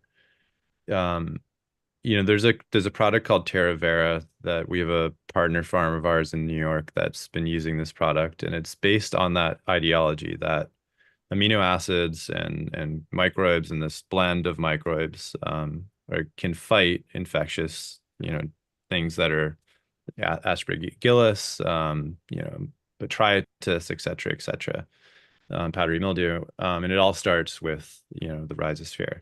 So the immunity boost that they believe it gives is what's allowing this flower to pass for aspergillus, so they can put their flower in the market and not have it remediated. I'm seeing it live and direct through test results work for them. So I do see it work from a regulated point of view. So I think there's something there. I think there's a lot more to be uncovered as to what you're targeting and how, and the biochemistry behind that. But I think that there's something here. Well, sorry. That's all I got on it. But yeah, I just wanted to bring that up because it's been a huge topic, to be honest, over the past 3 months in cultivation for our team is, what's the proper way to approach this? Well, if you look at some of the outdoor markets like Oklahoma, when they first legalized, there was no limit on acreage, right? You could grow 20, 30 acres of weed when you wanted to. So you had a ton of farmers that were taking these dead cow pastures or cornfields that had 12 different fungi in all of the soil there and no microbiodiversity, or they've been sprayed with 2D40, so they were just sterilized soils. And you had all these people plant them out with a bunch of indoor cultivars that had no resistance, in their own microbiome. And they had huge outbreaks of septoria and botrytis, but particularly septoria in that area where the people that had good diversity were not having those issues. If you actually had even just normal, fully diverse soil, they were much, much more resistant. So there's definitely a huge microbial component. But, I can think of a couple hundred acres that I saw that just melted to septoria in 2019 that people had just, put them in a sterile field and expected it to do well. And it doesn't work like that. And I just came back from visiting the USDA Septoria field of cannabis. And, Yeah, they actually infected it and found two varietals, Ursa alta and Ursa grande, were resistant, as well as they were resistant to white powdery mildew and what they call hemp powdery mildew. So that was direct from the trials, which I figure the USDA is going to now isolate and figure out what those genes are, and then we'll have some things to add to the biological protections potentially in the future. So they're working on it literally as we speak. I Did know you say that? Bryon, you've been working on selecting towards plants that are resistant to this type of infection. You want to talk about I've been working on like resistance breeding here, just kind of small batch on the farm for my own use of the seeds. So I've been kind of breeding over 20 years, but in the last about a decade, especially 7 to 8 years back to Maine now from out in Northern California, I've been actually, well, working with some lines brought back from there into here and seeing some success. But I've been seeing really, like I said, a 5 to 10% resistance factor. I have, a type or two, one type in particular that just seems to be, I wouldn't say spotless, but pretty close to it. And it can be right next to, I'm actually working with different zones of the yard. I had mentioned that on the farm to see if it's just carrying over there or, how it's working. So I've been tracking the Septoria in particular for about four years now. And I see results. Like I said, I found some new faces this year, have some names of them. The gas mask seems to just be winning in that's a kosher Mac headband. And I don't know that it's like, as far as like its children still fall victim. And I found one back cross one generation. I've done a few back cross generations that actually shows the same resistance back that the mom has. And I found that last year in like a really horrible year. But again, I'm kind of like going small at it, not a scientist, but coming from the field angle of it on the farm here and looking at this as like field testing, field trials, as far as doesn't seem to be going away over the last 4 years, but I'm definitely seeing some, what I would call like fight later on happen for types actually. That seems really promising. I tried resistance breeding, and let me tell you, that's a bitch. It's tough. And what you really need is not only markers, molecular biology, but you need huge amounts of plants to do it properly. No doubt. Making an effort on a small scale. It's good to make an effort. Hey, I got to shout out Heston and George. They came in a while ago and I didn't even get to introduce them. I think Heston actually might have left. Maybe he's not here anymore. But George Mike is still Michael here. Crowitz. Yeah, Michael, that's right. Sorry, he came in under George earlier. And I guess Heston's gone, so maybe he'll pop back in. But yeah, I work with Heston over at Grandmaster LEDs. He's a good dude. I've traveled to a couple countries with him and had a good time with him. So hopefully he'll pop back in. And yeah, great topics. Quite enjoying it. Some origin stories. Michael popped in. He had a very interesting thing, since we also talk other plants and other plant medicines. A group that I work with, of course, Veterans Action Council at the national, international level. A few years ago, the United Nations tried to make a plant called Kratom illegal, and we were very integral and stopping them from making another plant illegal. The United States government, however, is now, going that direction. So Michael actually just testified day before yesterday in Congress specifically on this plant medicine. So I don't know if y'all are interested in this conversation, but it's we thought it rather fascinating because we're trying to get, poppy, cannabis, and other plants removed because they're plants and they have a protection. I've never taken that, Etienne, but I know that Buddhist monks were using it in Thailand to help people kick heroin. Correct. And that's why a lot of veterans are using it's a natural alternative to getting off the medications, and of course, heroin addicts as well. And they find it to be quite successful, and it's a plant. So Michael, do you care to expound on your experiences and why kratom is such a special plant? Yeah, sure. Great to see you all. I found it fascinating from a cannabis, person's perspective for a couple of reasons. First of all, let me say what Etienne was saying. The government is sort of a too big of an umbrella. In this particular case, NIDA is on the side of kratom, and FDA is against. And I think it's fascinating if you just peel back the onion and you just look at kratom from a purely cannabis historical perspective. It gives us a chance to sort of look at what would have happened to cannabis if it were introduced now. So it's not, the most pleasant experience for traditional medicines in contemporary, conventional medical spheres, right? It's hard to integrate cannabis as a medicine in routine medical care. I'll tell you as an advocate, if you don't know that, it is hard. And you know the why, because if you go to a dispensary, you've got 112 products. It's a little difficult to have a doctor say, take 2 pills and see me in the morning when that circumstance is underfoot. But having said that, it gives us the ability to look at sort of a test case of what would have happened if cannabis were introduced now. And it had never been outlawed, had never been, criminalized by treaty and by, the craziness of the 1930s and all the stuff that we all know from Jack Herer's book, right? It would have been really interesting. And I think that's this situation. Kratom, and the last thing I'll say about that in that line is the experience of the Kratom Association leader who said he went to Champ, the big trade show years ago, and there was one little lonely booth selling Kratom products. And now it's like a whole wing of kratom. I mean, a whole wing of Champ is dedicated to kratom. So if you don't see that as an emerging thing in cannabis, I don't know how you could not. It's fascinating. Cannabis and kratom seem to be tied at the hip in some way. And in where the tire meets the road, I guess, is little capsules that have kratom and CBD in them. Very cool.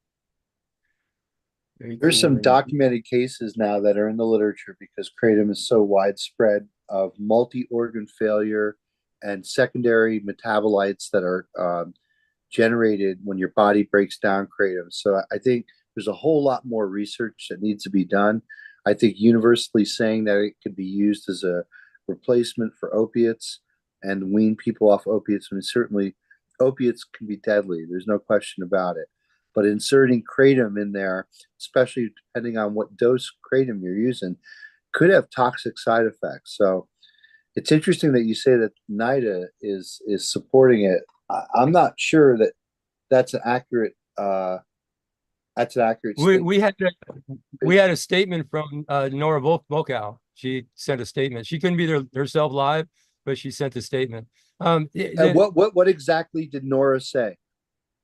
Well, I can't remember what Nora said. The statement is available, though. You can read it. There was a toxicologist there, and this is really where it gets even more fascinating for me. This is a really high-ranking toxicologist. He had like Harvard ties and stuff. He works in the Columbus, Ohio area, and he basically dispelled a lot of the information that was presented that you just quoted. As being somewhat anecdotal, limited in nature, difficult to reproduce, and overall not matching the science that's emerging. Well, this is in a peer-reviewed journal called Psychiatric and Research Case Reports. I just read the paper myself. Multi-organ failure of a 38-year-old man. So you're talking about somebody who's 38 years old who's dying from multi-organ failure. So I think you have to be careful what you're saying here. The reality is that both cannabis and kratom have some outlier cases that are quite unnerving, and that's where I get back to this guy. So he's talking about emergent cases of cannabis exposure in the Columbus, Ohio region with numbers of cannabis related hyperemesis and even toxicity. I was rather incredulous, but he defended himself pretty hard. He didn't sound like one of Savet's crazy people. You know what I mean? He was citing a lot of very interesting information that needs to be refuted, to be honest with you. I think they're doing a fairly good job of talking about Kratom, and I would defer to them on the documentation that you're talking about. They went through that line by line. They had 3 scientists there that were not shills, and they were not, low level. They did a fairly good job of talking about this stuff, and I would just defer to them. I certainly am not going to defend Kratom scientifically. I'm a novice, but the thing is that they did, and the issues that he brought up in private when we were talking about cannabis were very alarming. Especially the thing that he said about cannabis emesis, where I told him that, in my experience as an advocate, I've got large hospital systems that say, yeah, every once in a while we get cannabis hyperemesis, but in a small hospital system, it never shows up. And his quick reply to that was, well, they're not trained well enough to recognize it. I don't know that kind of, sort of very spectacle of symptoms are not going to be easily looked up on Google. So I do think the guy needs to be debunked. But nonetheless, I just wanted you guys to hear what was being said out there. Yeah, Appreciate it, man. We understand it's not completely harmless. We understand there needs to be studies, but we also understand it's a plant, and we also know people who have used it to help and save their lives and change their lives. Where it isn't for everyone, as well as this is an emerging understanding due to the opiate epidemic, and indigenous people have been using it around the world, and so we just want to be able to protect that like other plants, because no plant should be made illegal, but understanding and education around it is something we want to bring to the table in that discussion. So I appreciate that's Michael it.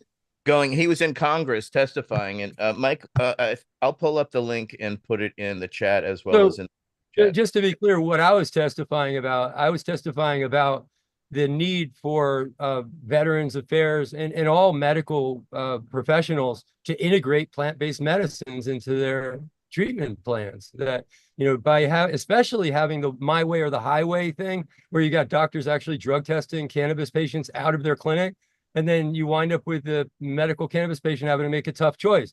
Do I take the opiates and set aside the cannabis, or do I set aside the doctor's opiates and wind up on the street and become a statistic from the street opiates?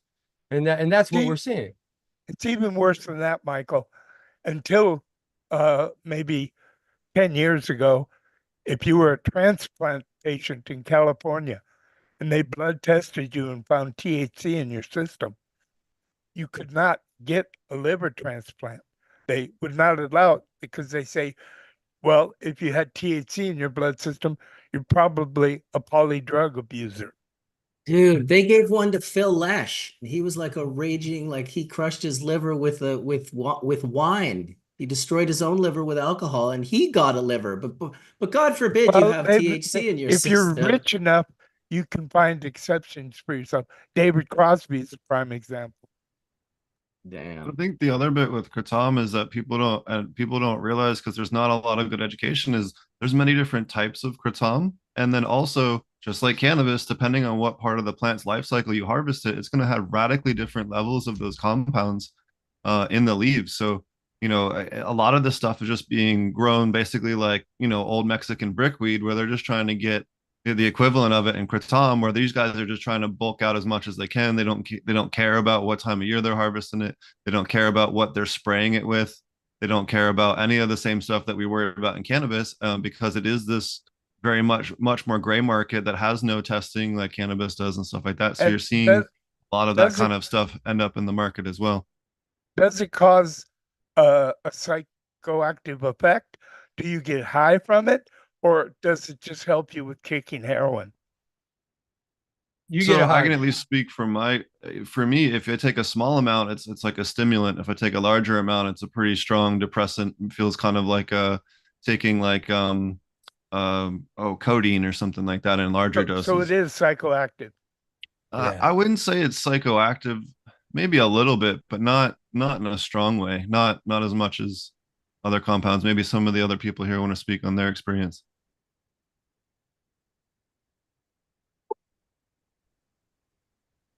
I just smoke hash. Hash is nice. What hash are you smoking? You know what? I was just hitting the last of that Piatella from the Natural Born Smokers from Mark. I have one more little piece, so I think I'm just gonna drop it in the focus here and kind of go from there. I got my new garlic. It's nice and gassy. Before I forget that the thought from the topic, I was around, I came up in the 70s, and I probably would have been a cannabis activist in, Jack Herer, early days of Jack's work and others, had I not experienced the emergence and convergence of cannabis with cocaine. And cocaine, was brought in by High Times magazine and other, sort of trendsetters. What do we call them now? Influencers of the day, that actually we're talking about cannabis and cocaine in the same sentence. And these are all, soft drugs. These are, things that we can decriminalize together. And it didn't work out well. And, seeing that Champs, this big trade show, is sort of has this big wing of Kratom, it makes me quite concerned about, cannabis keeping a better eye on Kratom than we did on cocaine. Those are not comparable, other than through my experience that it could adversely affect our cannabis markets if we don't keep an eye on it. So I think that's my last takeaway from that. Cocaine was around long before High Times. I was brought up in Hollywood, and I can remember cocaine being around in 65.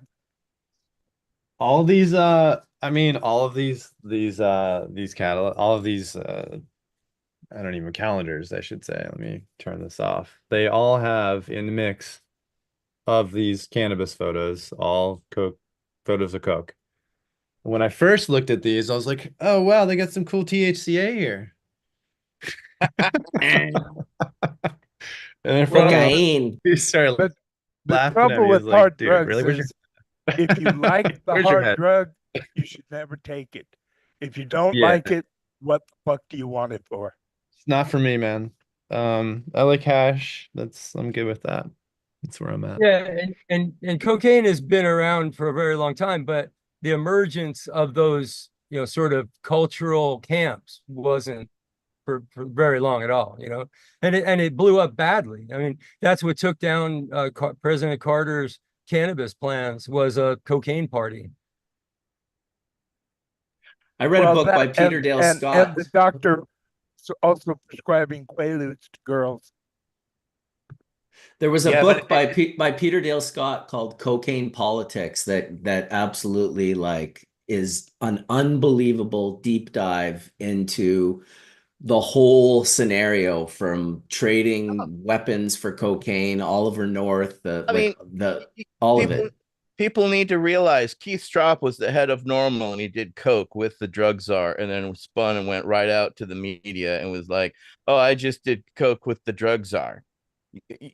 That did damage beyond decades, people. Just so you know. There's coke in the White House now. There was a conflict between the American government spraying paraquat on Mexican cannabis while they were snorting cocaine.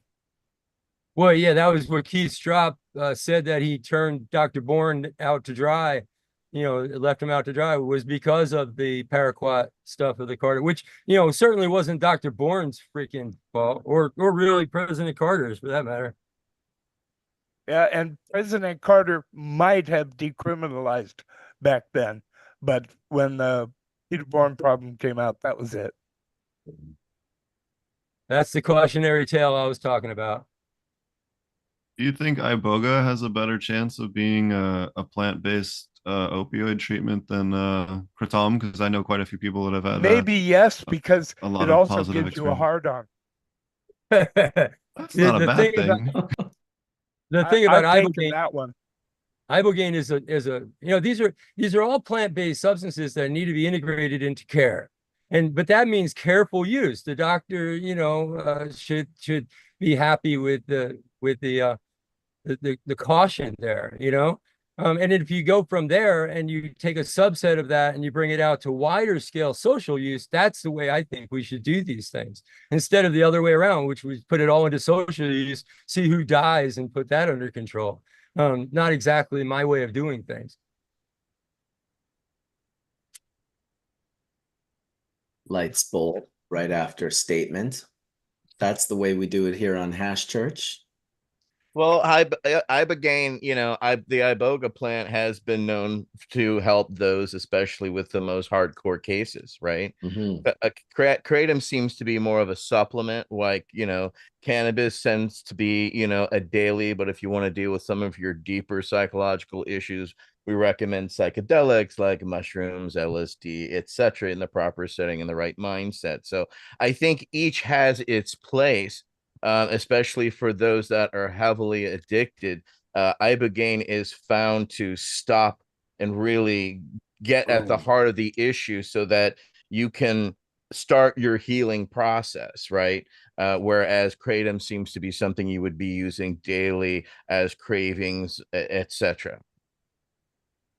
Since we're on the topic of other plants, have you guys played around with Kanna or Kanna cannabis synergy, especially for seizure patients? It's fucking awesome. It's an African root herb, but it also works on the CB1 receptor. It's pretty great. I just didn't know if anybody here has played with that Have at you all. taken it? Oh yeah, many times. It's one of my favorite things to mix with cannabis. It'll make your high much stronger from like a lower potency weed, and it also will like reset your sea legs for drinking and smoking. So like if you're not used to it, don't go out and have a beer or two at the bar and smoke a bowl with that, because you will be blasted, as the same way you did the first time you drank and smoked together. So I will also pre-warn you on that. But yeah, it's been used for a long time in Southeast Southern Africa, like South Africa, Zimbabwe, Mozambique. It's a root bark from a succulent plant. But if you mix it with cannabis, it can work. And I have a sublingual that I make that has kanna and cannabis in it, and it can stop seizures. What is the active ingredient in it? Hold on, I'll look it up. It begins with an M.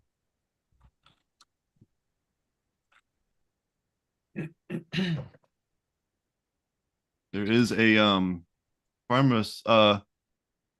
mesobrine I'll just pull it up here on Wikipedia, make it easier to see. But this is the active ingredient in it, but it works amazing as a synergistic plant with cannabis. And I was just curious if any of you guys have played around with it at all. I've never seen it or used it. Yeah, definitely wanted to check out. If you take a large amount, so if you smoke just like a gram or two of it to your head, it will make you feel a bit sped up. Like, I will warn you on that. But if you use it like in any kind of small dosage with cannabis, So it's not smokable.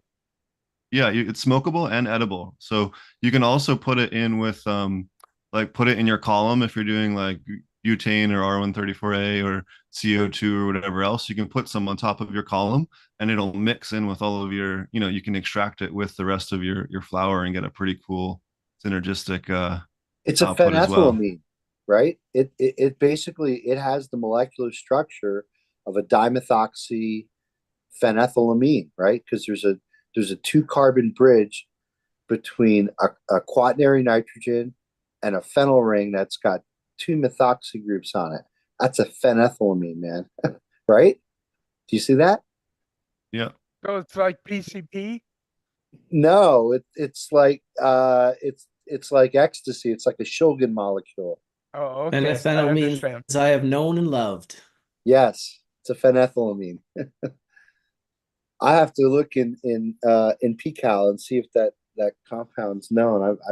I've never seen this structure until today. In Zimbabwe and South Africa, it's been used for like thousands of years. Like the Khoisan and stuff use it for seizure suppression. So if someone has seizures, they'll give them the root bark to like suppress the seizures, but it's also like a mild stimulant. So you can like suppress the seizures, but still have like energy, because that's often a problem with seizure patients. But it is one of the cool things I learned when I was over there in Zim.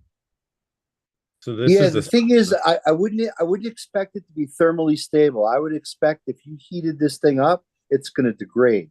That's just I can tell you, if you mix it, you'll feel quite different than if you just smoke that bowl the same. So there's definitely something going on. So potentially what it could be is maybe not the native compound here, but it could be whatever thermally it degrades to, right?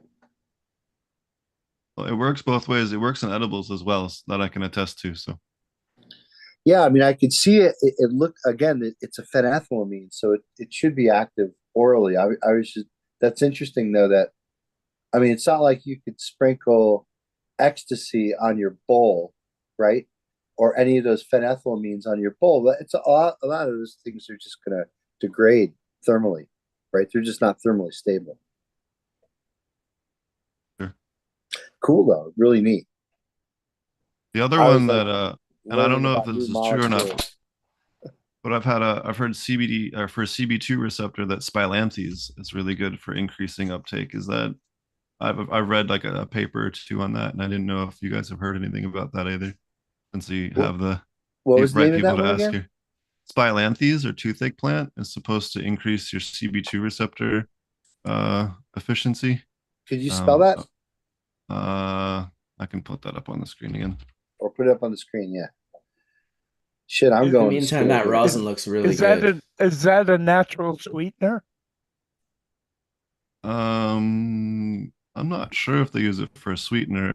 It's used for like toothache treatment, like Yeah, it makes in your herbal mouth medicine. But this is the genus. I'm not sure which species is the one that you want for, in particular, but Well, I'd be interested in what's the alkaloid that's in there. So is there anything known about the active ingredient? I'm not sure.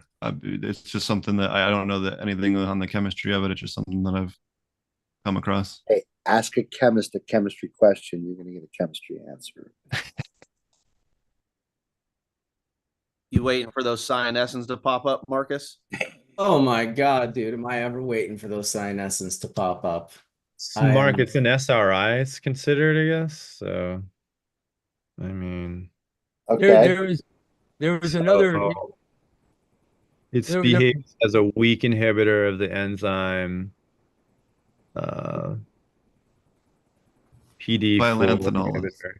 Yeah, so it's a PD4 inhibitor. Okay. there- Right, a mouth numbing agent type of plant. I mean, I guess it could be considered that, but we don't know how many milligrams of it. I guess it's saying down here as I read further, no adverse results were noted for a commercial extract up to 5,000 milligrams daily in rats. So rat studies of the Kana extract finding analgesic and Analgesic. analgesic, thank you, antidepressant potential. and it look aesthetic. It looks like that's interesting. You can chew the leaves and it makes your mouth numb. I know that part. Yeah, I mean, I don't know anything about it. It's interesting though. Well, I found this fascinating. I'm sending through a name now. It's 7-hydroxymitogenine 7-OH. Yeah, that's one of the metabolites in kratom. Yeah, so they showed the graphs of kratom, the actual regular kratom product, and then they showed the graph of that product, and it's very interesting to me because it looks a lot like some of these novel cannabis inspired synthetics that we're seeing being sold on the market, because it really has almost no relationship with the kratom plant. Like if you took 1,000,000 pounds of kratom, you wouldn't get any of that 7-OH. It shows up in such a minor amount on the graph that it's insignificant, and it's all just that one spike basically. Very interesting. Again, the science, I don't want to ape it, but they're acting on the opioid receptors. It's the same receptors that opiates act on, right? So it's sort of like a replacement. The question is what are the toxic side effects? So that's, I guess. But I just want to let you know, Mike, I'm in the same side as you. I mean, I'd like to see more plant medicine, but in order for doctors to feel good about prescribing it, they need to be able to point to double-blind kind of placebo studies, and we need people like Nora Volker and NIDA to say, "Hey, NIH, let's spend some money on this. Let's get this clinical data in front of these doctors." So yeah, rather than prescribing an opiate, or when they have people with opiate use disorder, that they could figure out how to use this plant medicine to be a safer alternative. But please understand, I sent that through as a problem child. That particular substance that I just sent through was condemned by the Kratom Association. It's being outlawed, and they're trying to outlaw it as a dangerous drug. And again, it seems very interesting to me as a corollary to some of the rather dangerous synthetic, I don't even want to call them cannabinoids, they're cannabis inspired science, in the gas stations. The Huffman analogs, which like spice, what you're talking about. Yeah. So those are not phytocannabinoid derivatives at all. Right, those right. Are just And that's heterocyclic molecule dreamed up by a synthetic chemist or by Huffman or whoever. Now you're on. Looking for a new set of keys to park into the cannabinoid receptors that have nothing to do with the plant. But I guess the point is that like when people just start using plants like that, like just anecdotally, I mean, again, like chewing on leaves gets your mouth feeling numb. Yeah, I guess there's only so much damage you can do, but I agree with you. I think there's a shitload of damage that can be done. That's why I brought up the example of cocaine with the cannabis back in '78. Kratom has every capability of taking cannabis down. John Huffman would not take any of the analogs that he discovered and invented. Oh shit, dude! No one would take any of those analogs if they. John Huffman did smoke my skunk #1 hash with me. He thought that was quite interesting, but he wouldn't try his compounds because they hadn't been tested on humans. What I was going to say about that spice, if anyone is ever feeling like they want to experiment with that, there's a deep rabbit hole you can go down.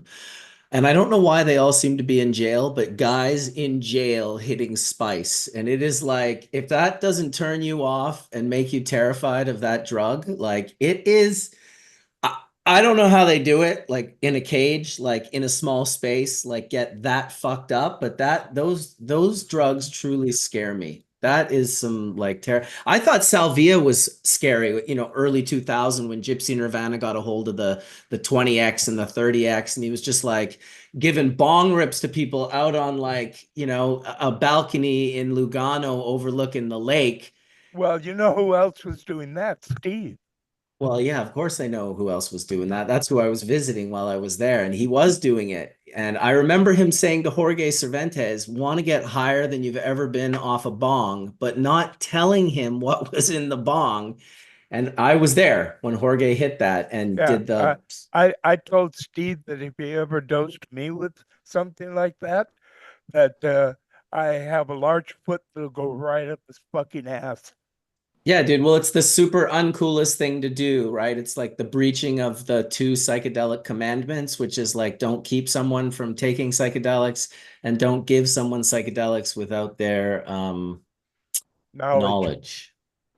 Yeah, I've been on the receiving end of that. Friend handed me a cracker once on a show. Went for a walk in the lot, and 45 minutes later, I was like, dude, if it's not a grilled cheese or a veggie burrito, it's dosed. I honestly was like, am I at the point where I've eaten so much acid that I'm just starting to just trip on my, you're at that age where you're just starting to, everything's, a wonder. So, but no, it was just my friend giving me a cracker or crackers with one of them dosed. So, and do you think salvia is a psychedelic? To me, it's a dispersonalization drug. Yes, it's not. I even when I said that, but it is something that you shouldn't give someone without their knowledge.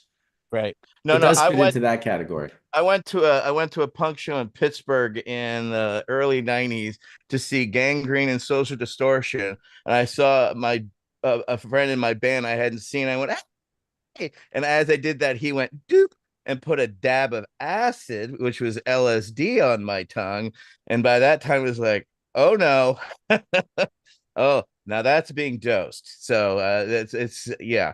But at that point you're committed because it already had hit my tongue. Yeah, so. the electric Kool-Aid acid test did that to thousands of people, and a lot of them did not know what they were in for because it was in the electric Kool-Aid, and it was legal at the time.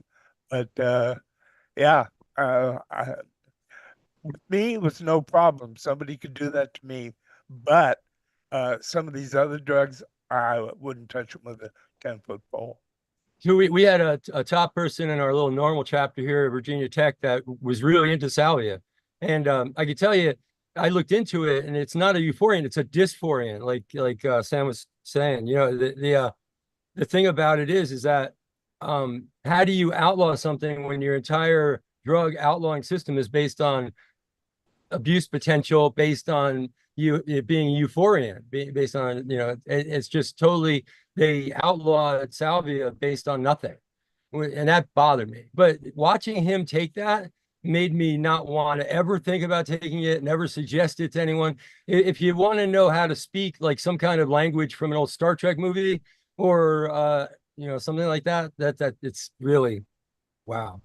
I watched my heartbeat to a fan on the ceiling when a friend handed it to me. My glassblower friend was all pumped, and my other buddy was really into it, left to the left of me. And I guess I looked normal because I asked him after, what did that look like? And he took a rip on it, my friend to the left, and I watched him go to another world, like doing swirls in his seat down a whirlpool with his classic salvia, the swirls. Like he was gone, man. I guess I held it down, but I definitely felt like what he looked like, and never went back again to that one. Yeah, I witnessed too much of it. The modern version of most that. people I knew that smoked DMT loved it, but I also met a few people, some of my friends, who took a big hit on it. They knew what was coming, but yeah, they said they saw the face of the devil, and it fucking freaked them out. That's the modern one. I was at a concert last year, and my buddy's girlfriend handed me a vape pen, and I thought it was just, you know, rosin or live resin, and hit it and realized it was DMT, and was like, just a little fucking warning or something, man. Like, come on, like, I'm down, but like, at least tell me that it's not weed when everyone else here is smoking weed. Just passing DMT pens around. That's where we're at today. We're just at that point now. Yeah. Gen Z will be the death of us. There was a show in Connecticut last year, the band Dark Star Orchestra, and right in front of the band, I guess it was a DMT pen, I think, but they ended up finding out through forensics later that it was laced with fentanyl, and everybody who took a hit of it basically dropped to the floor, and so they stopped the show, and had to like medically evac people away from the floor who were given a pen that was DMT supposedly laced with fentanyl. Well, I'm going to echo the words of Mal's Chronic, and that is that shrooms over synthetics for me as well. I prefer the mushroom vibe. And right before we got onto this conversation, Fletch asked me if I was excited about the cyanescence. So I will say I am excited that the cyanescence, again, here in the Pacific Northwest, are just going to pop out any day now. And, you know, a whole variety of them, from the Stunsies to the Semolinciatas, the Liberty Caps, to the Cyanescens, the Wavy Caps, the Azarescens. There's a lot of good ones. And then all sorts of non-psychedelic ones, right? Just like consumables like pine mushrooms and oyster mushrooms and lobster mushrooms and cauliflower mushrooms. There's so many different nice varieties that this is kind of... Shoulder season used to bum me out waiting for, you know, snowboard season to start, but now I can spend most of my shoulder season just hunting and picking edible and psychedelic mushrooms. So it's pretty it's a fun thing to get into. You know the cheat sheet for mushroom hunting? And I figured this out in Colorado. So you take a digital meat thermometer when you go out into the forest, especially if you're like porcini hunting, chanterelles, morels, and you you test the temperature. So when you find your first morel or bolete or whatever, you stick it on the ground 2 or 3 inches down, and you get that temperature reading. And your local population will be within a very set range. So for instance, like black morels are usually like 44 to 46 degrees Fahrenheit in the ground. So then you can go to area, you know, and check the temperature right outside the parking lot and be like, nope, we're too early, it's not warm enough, or oh, we're too late. And then you can find that altitude that has all of your, target mushrooms fruiting really quickly that way. I literally doubled or tripled my yields once we started doing that, because we weren't wasting time hiking areas that were going to not be fruitful. We could immediately, scan the area quickly and find out if we're going to waste our time or not. That's awesome. That's a My great trick. home in Santa Cruz in the mountains, we had a chanterelle patch that when the rains would come, I could easily go up and pick out 10 kilos easy. Nice. Yeah, I have to admit, like when I go pick mushrooms, like especially in Squamish, they're so prolific. There's so many of them. Like even winter chanterelles, they're really tiny, but when we go, there are thousands of them. Like we can never pick them all. And there's always a bunch of other people walking through the forest with their little mushroom basket. But that's cool, man. I'm gonna start looking into that and checking the temperature out. Yeah, just At look least at your in some satellite zones. rain map and then overlay that with the temperature map. I know the US, most states have a temperature map that you can look up online for like Yeah. the geological survey or whatever that has a, every few days updated temperature map, and you can find them much more efficiently that way. It's awesome. Very cool. Almost 3 hours so far. Not sure where the conversation will go, but always Hey, happy to Mark, talk about these things. I Go had ahead, a- Mark. I had a Static Tek question. When you guys were talking about that before, I was poking around here on the internet to see if there's anything known about it. And so I guess the question is, and it marries the two topics of holes, right? You're talking about holes and static, and that is that as charged particles go through holes, they can develop static electricity. So it brings up the notion of, well, could there actually be some type of static electricity effect in particles progressing through the holes? But the other thing that brings up is that maybe what you can do is pre-activate your meshes and your screens by, like, I don't know, just putting some kind of like magnetic particles through them or some kind of charged particle. So a charged particle going through a hole will basically be subject to some type of static electricity effect.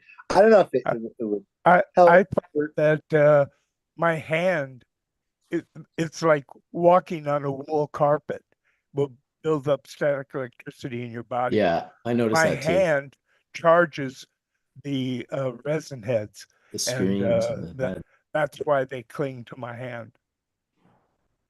But is there some kind of phenomena in the screen itself? It's you're creating a charge field with this, like your hand or the paper and the polyester screen, right? And as the resin and the contaminant passes through that charge, it then the resin charges. Like I was just showing, if you look at my screen, look, I just pushed it onto a bigger piece of hash, but just like putting some hash. Yeah, there's someone doing it right there. But if you just put the hash in some parchment paper, and let me press it out a little thinner so it's a little more visible. But just heat or any of that charges the particles. And do you see the parchment being important in that? Like without the parchment, it doesn't seem to be charged. Yes, exactly. 100%, because the parchment, I'm assuming the paper, but also it has the coating on it. Paper right? is an insulator, right? Yeah. So the paper is an insulator. He was just about to show that. Can you just go back to showing that and nobody talked just for like 30 seconds when he shows his fresh hash? Because we were there. Me? Oh. Yeah, right. Oh, sorry. It loses its charge, but you can see it moves towards my finger. Yeah, that's exactly the video that I just showed. I just showed it with it's with like rosin, a balloon to your hair. So it's like it also because works we with have a charge. It'll work with pretty much anything that's like the plant material doesn't take on the charge, and I'm guessing it's just the THC, I guess, because it's mostly THC that's in the hash at the end of the day. So well, it depends on what variety you're growing. But Well, cannabinoid, should I I say? one time But for what I'm using, it's mostly THC. I bought a Van Graph generator and put hash on powdered hash on that to see what would happen, and it scattered it completely around. Yeah, I mean that's all that plasmatic thing that you have, Marcus, is it's just an electrostatic separator, just like they use in the smokestacks of like industrial plants to pull particles out of the air for cleaning the air. Yep, it's going through that long so tube, different and that's where it's getting charged. It gets charged Exactly, from in the the- long exactly. tube. Yep. And it's Pretty passing cool. through the charge field, and then it sticks to the positive plate and the negative. Yep. Yeah. And that's all it is. And that's why I was asking Trash Mark. sticks to one of them, and the good stuff sticks to the other. That's exactly. Would ultrasonic movement work for the resin afterwards to put in like a little ultrasonic cleaner and let it cling to the walls or something with that type of frequency? Well, I used ultrasonic cleaners with hash also, and I found that I had a Gilson ultrasonic generator, and it with a set of screens in it, and it also created a charged or negative charge, I'm not sure which one, the resin, and the resin would stick to everything inside, all the screens, stacked screens, all of the surfaces inside the glass, because it was imagine a scale that has a glass case around it. The Gilsonic was like that. Wow. So, Mark, as you were saying, like the electrostatic separator, you have to pass it through several times. It's not perfect, right? But it cleans up bulk. The thing the thing you could do with that afterwards that may be faster is like a jet sieve, right?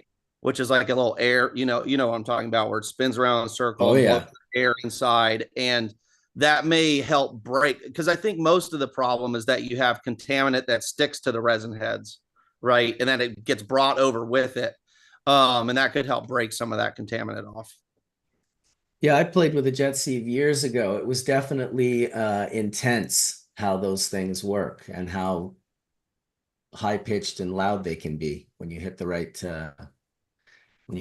speed. I just never found anything to work as well as what Sam was doing. That just seemed to be like, if you actually just buckled down and you just did the work, you could do a lot of hash in a fairly short period of time. But it was also dependent on being a great cultivar and a great hash producer and the process working. It just didn't work on all the lack of resin. humidity in the room, and it also helps The heat of the with hand. doing it with grapes, not with grapes, but with raisins, dried resin. Yeah, exactly, raisin resin. It works way better.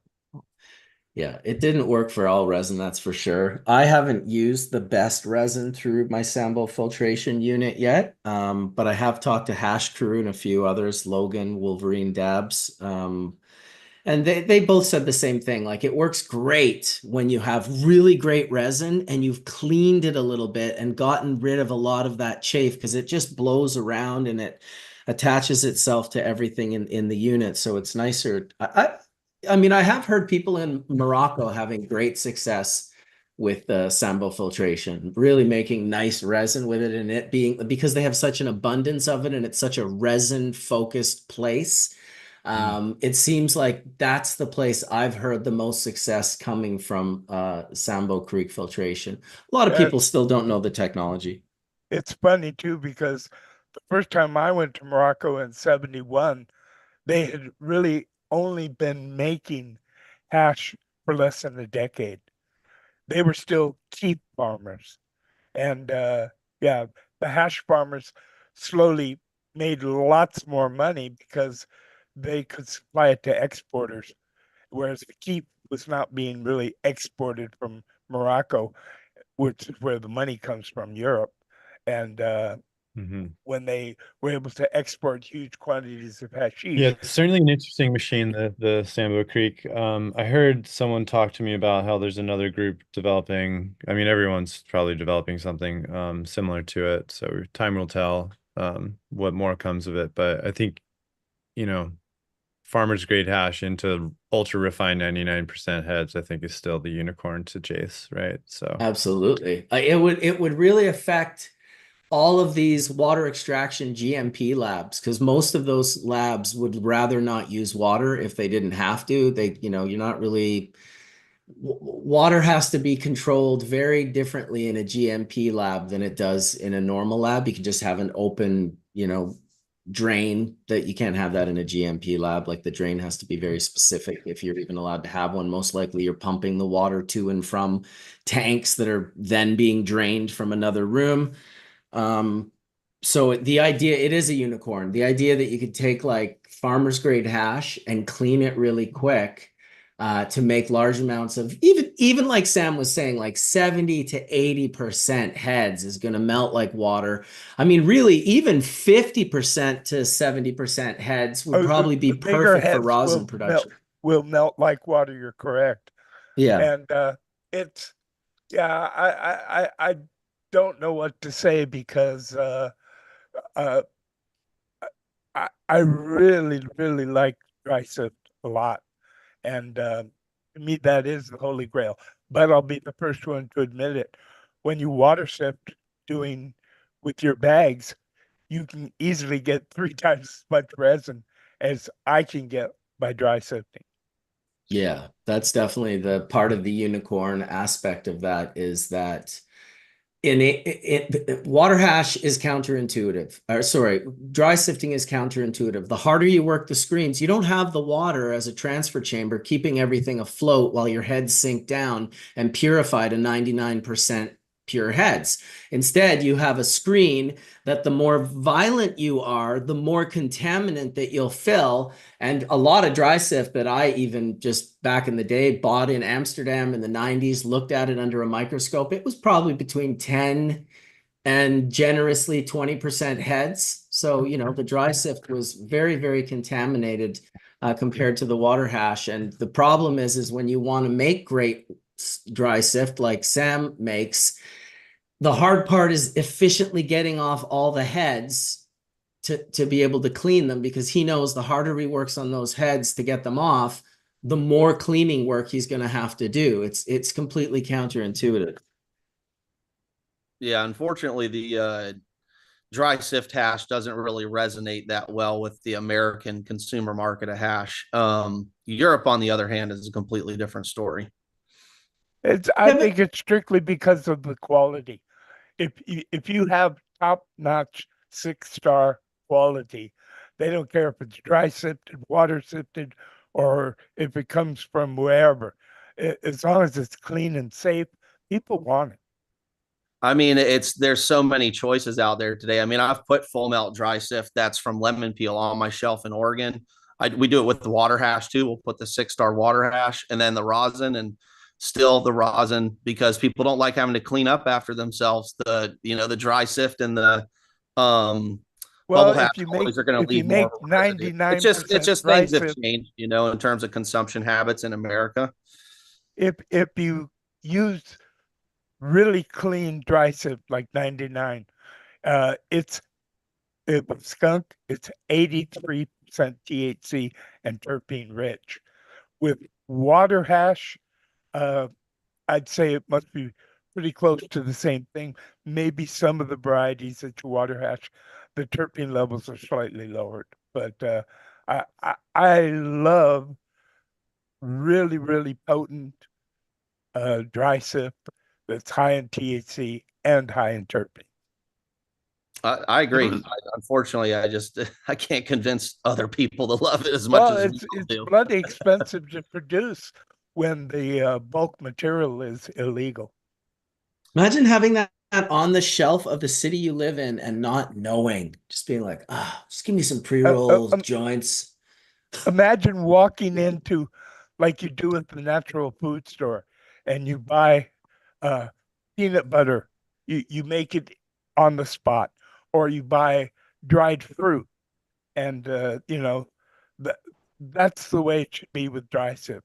There should be bins full of it, and you just get a scoop out, you know, scoop yourself up a pound and take it away.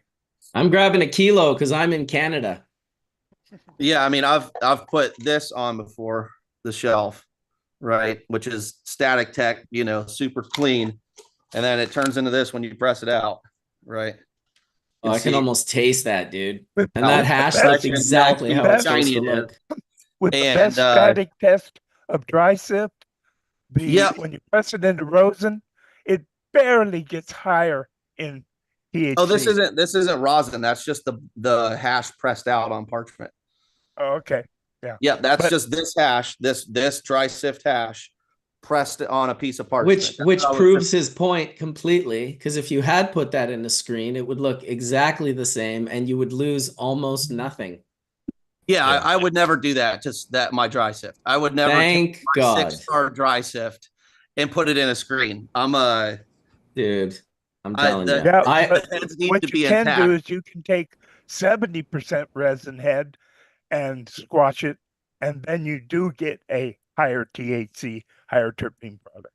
Sure. But the 6-star, taking the 6-star, and shout out to the Bizarre Brothers again. Every time I say 6-star, I'm going to shout out Josh and Corpy in space. Yeah, pressing 6-star is some next level crazy shit. It's like Marcus, have you ever seen that though? Star? Hey. Have I what? You ever seen 7-star?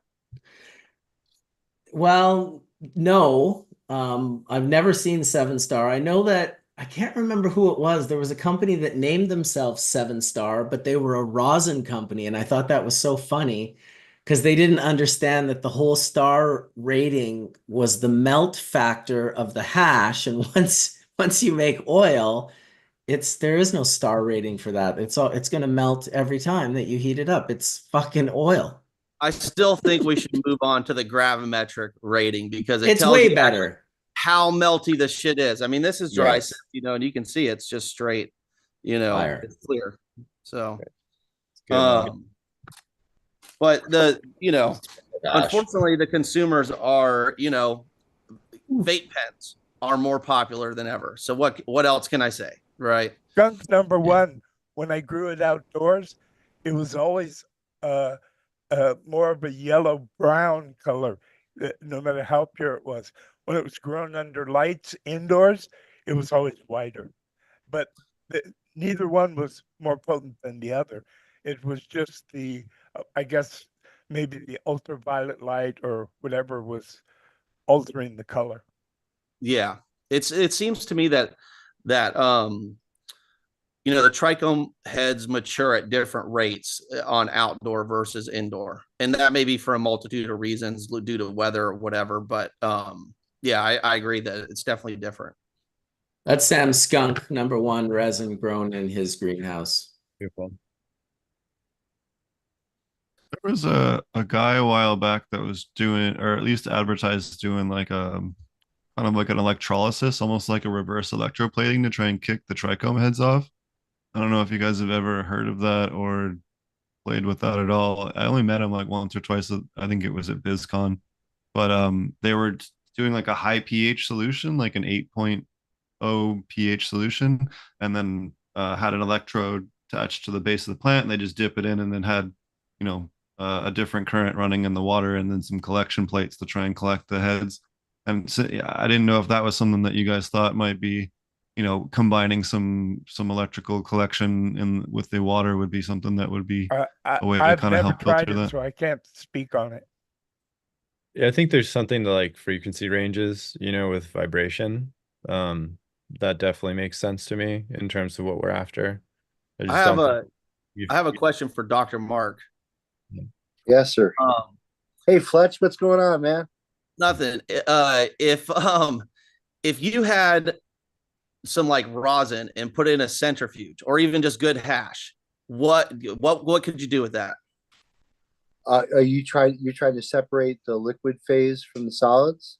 Sure. Yeah. And maybe even separate those even more. I don't know. I'm just throwing the idea out there, someone Yeah, someone to play with. So Because if there's you're a lot doing- of I can make some rosin that's like soup. So I'm just Yeah. curious, like, how can we separate it without heat theoretically? So is that a fresh frozen run? Yes. I mean, I can get it from certain strains from dry trim, but like the weed gets trimmed, it goes straight into the freezer, then it gets washed. Like I can do it with some strains dry. What kind of yields do you get on that? Dry in terms of the rosin? Yeah, I mean, what kind of? Oh, good. Just like it, just strain dependent, but it's anywhere from 3 to 8, 7 or 8% fresh frozen, depending on how tight you're trimming everything up or your material process.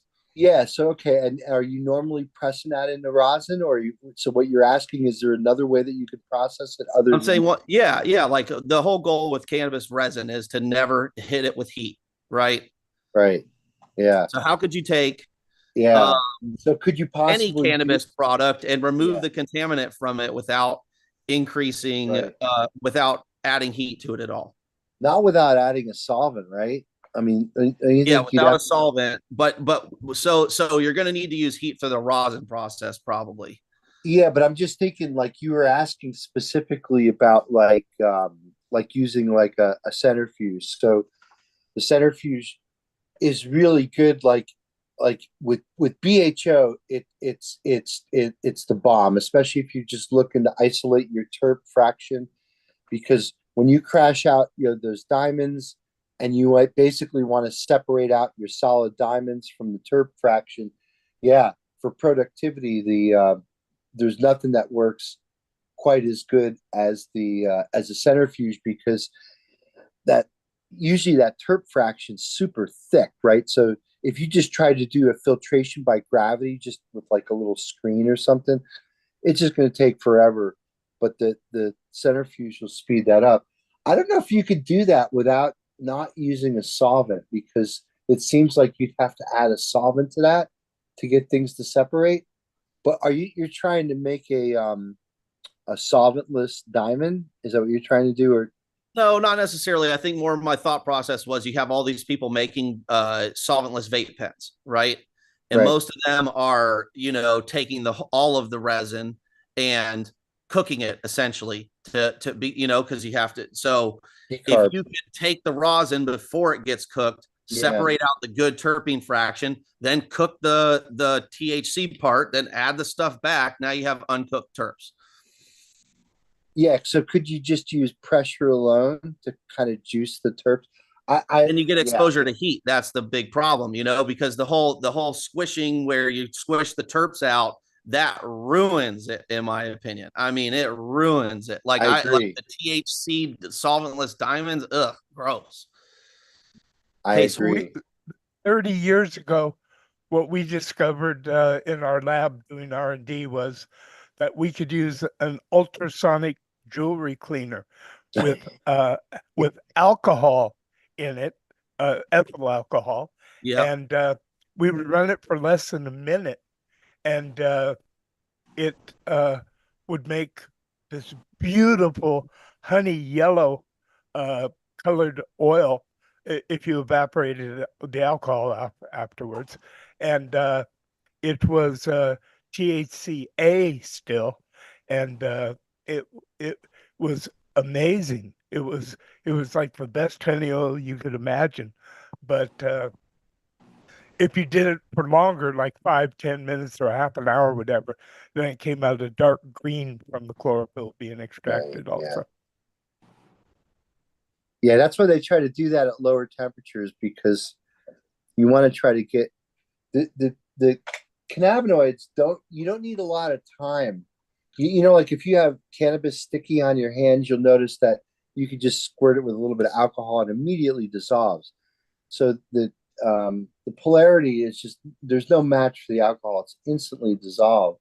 But like you said, Sam, on prolonged extraction, not only do you get, pigments, but you start getting sugars and all kinds of other stuff that you don't want. Yeah, it'll come out very dark green black.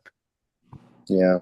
Well, but doing it on the hash, I thought what Fletch was asking about is, could you possibly do that with hash? And just the whole point is you want to keep it solventless. I mean, adding adding ethanol to hash just to be No, able to, no, we were just experimenting to see what would happen. right, That was sure. all. And So- just like when I first made water hash, and I think we were amongst the very first people in the world to do so after Neville showed it to me a week after he learned it. What we found was that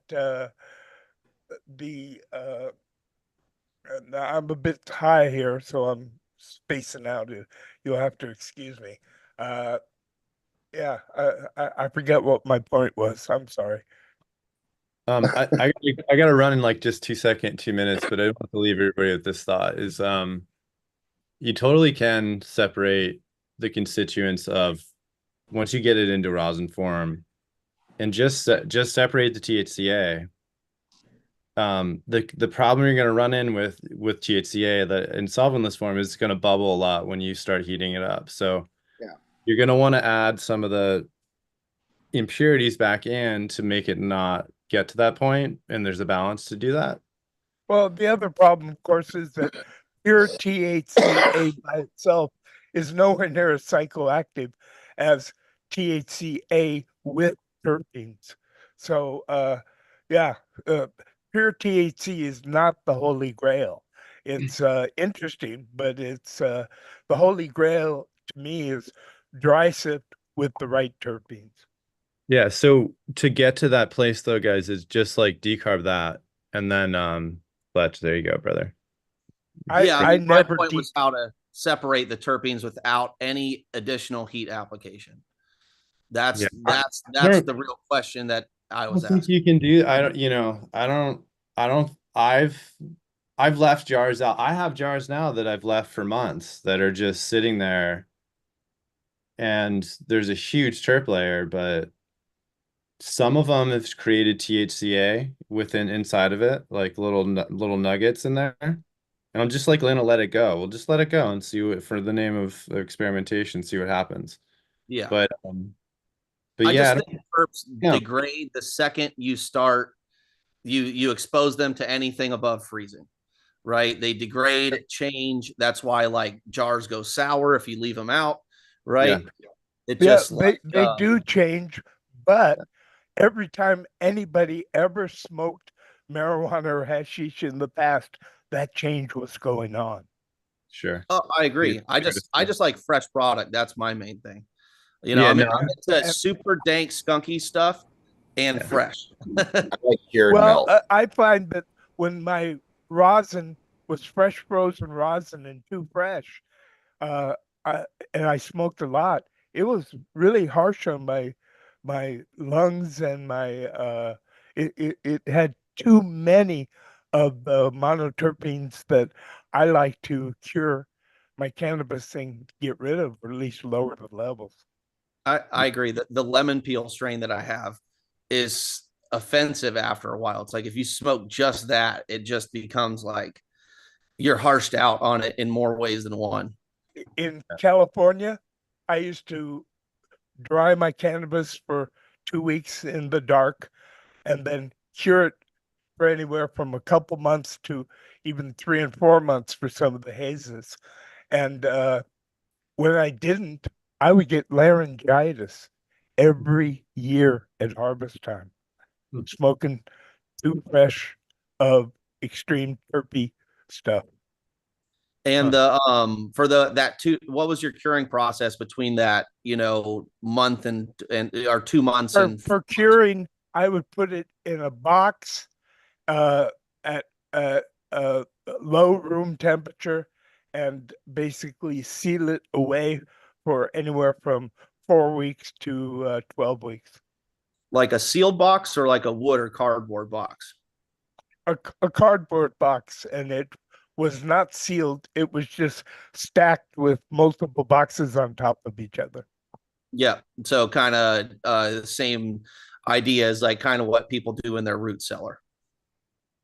Yeah, it was like curing, beef or cheese or almost Yeah. any other product that requires curing. Yeah. It produced a much smoother, easier to smoke bud. Not, I don't even smoke buds anymore. I haven't for years, but that is what I used to do. And in California, every year I got laryngitis from smoking too fresh.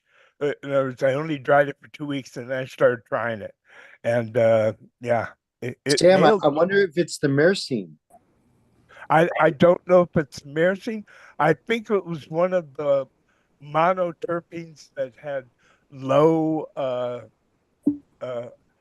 higher volatility, because after a few weeks of or a few months of curing, it had no problem. And a friend of mine had a variety he called KGB. It was a Afghan variety. Seeds were from Afghanistan, and when he grew these, and the people would manicure it when it was mature, and he cut the branches off, people would manicure it. If it touched their skin or their face or anything, they'd break out with big red welts. But yet, if you dried it for a couple weeks, and then you cured it for any time at all, you can handle it with no problems at all. So there was something in the volatile terpenes or thiols or something that was causing this. I mean, people would get it on their hands and then they would wipe their eyes and they wouldn't be able to see for a couple hours. I've experienced this. I got to run, everyone. Have a good day. The other thing, centrifuges, but that's a whole topic. Dude, you're hilarious. You've been saying I gotta run for like I gotta go. First it was in one chat, then you were in the other chat. I love your commitment, dude. I love your commitment. Well, Collin, you know what's good for the runs is cannabis.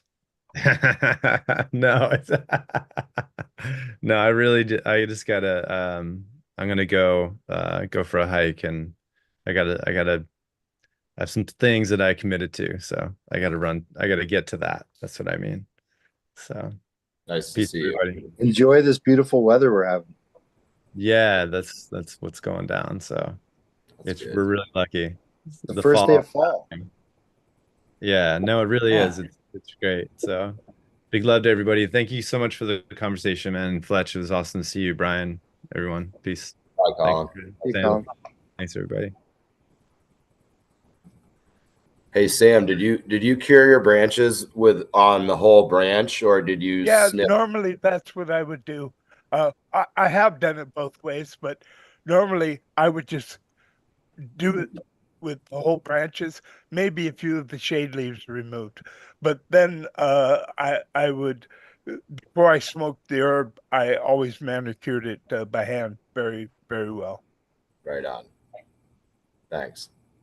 Hey, Fletch, let me go back to that question you were asking before, because I've done a little more thinking about this. So, like, a lot what's going on, like, even with live resin pens, like, well, and this is mostly just due to, prohibition, right? So people will use live resin to basically flavor distillate, right? Because distillate's cheap. It's, basically a commodity. Doesn't have a whole lot of taste, should have zero taste whatsoever. But now they can call that a live resin pen, right? Because they're using basically live resin and the terpenes to basically flavor distillate, to make a distillate pen. Distillate / live resin pen, right? So, essentially you could do the same thing with hash, right? Yeah, I don't see why not. Well, and so you're yeah. Is it solventless? No, because to make the distillate, they probably did some ethanol. Well, can we just say THCA? That's been your THCA part of your hash that's been stripped of its terps and now cooked down. That's basically distillate as well, right? Yeah, liquid nails or liquid diamonds. Right? We can call it liquid nails if you like. No, I like. You heard it here first on Hash Church. Yeah, I like that. Liquid diamonds, hot dog water. These, we started all here. But isn't it true? Again, like I don't know. Would the purist, if they find out that you're basically cutting your your solventless pen with distillate just be turned off by that product because, oh, it's got Dude, are you distillate. kidding me? The most popular pens are like distillate with botanical terps in them. Yeah. These are And not you So can, rather than adding you botanical can, terps, we want to add Fletch's hash. And to me, it's like if you're getting the actual profile from the plant, that's the most valuable phytochemicals in cannabis. It's not necessarily the cannabinoids, right? It's the flavor. It's like what humans are really drawn to. And now that you could synthesize THC for a whole lot cheaper than you could extract it and grow it and purify it from cannabis, maybe that's the play. That the play is really how do you turn bulk flavorless vanilla cannabinoid into really strain specific good tasting products, right? THC, if you make the diamonds by pressing them, in other words, making rosin, it'll settle out better. That's still solventless. Yeah, but it's unfortunately most strains, once you do all that mechanical process to the resin, it's not going to be like usable in a pen. At the end of the day, like solventless pens is to me more of a novelty than it is like a reproducible product at a reasonable price that people can actually afford. But I was just thinking of, the pens are becoming so popular. Everybody, not everybody, but a lot of people make their pens by heating both fractions together. And to me, it just doesn't taste nearly as good as I prefer anything that hasn't been, I call it already been chewed, right? You remember the already been chewed gum, right? Yeah. Once you've already added heat, added some other shit to it, I'm over it, right? Like I want it clean, straight off the plant, intact trichome heads, water hash, dry sift. Rosin's cool, but I still think it's a little cooked. Like there's a lot of strains that before the rosin, I love the hash. After the rosin, don't care for it really. It's just certain terpenes terps and thiols get cooked off during the rosin process. And it's like, well, what do you expect? You cooked it up halfway to its combustion point. Well, you can do low temperature rosin presses where it stays pretty intact. Yeah, but most of these like terps and stuff that we're talking about have they're volatile at room temperature or less than room temperature even. So once you're volatile in the fridge, 180 for a minute or 2 minutes, that stuff's cooked, converted. It's not the same. I mean, there's a lot of strains like cookies and stuff that do not make it through the rosin process at all.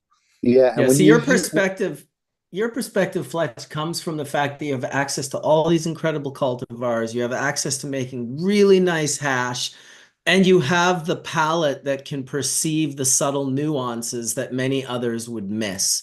And so that whole sort of connection, makes you a good, a valid speaker on this topic. 99% of people, even if they were sitting next to you, maybe if you did a before and after kind of thing, they might be able to perceive it, but it's way less so. Most people are happy with their floor sweepings and their botanical terps sprayed on with some distillate. I agree. And we're just talking like what the best process. At the end of the day, we're all about quality here, as far as I can tell. Dude, I'm exactly on par with you. Yeah, I'm just talking about what kind of processes could we improve to hopefully maybe inspire some people to produce a better quality product for the consumer. Well, right? People growing better weed and making better hash, growing better weed and making hash would be a good start, because I think that most rosin is not 6-star bubble. It's like a mediocre bubble hash that just wouldn't dab on their banger that they had to, it was, listen, the exact same thing happened with BHO.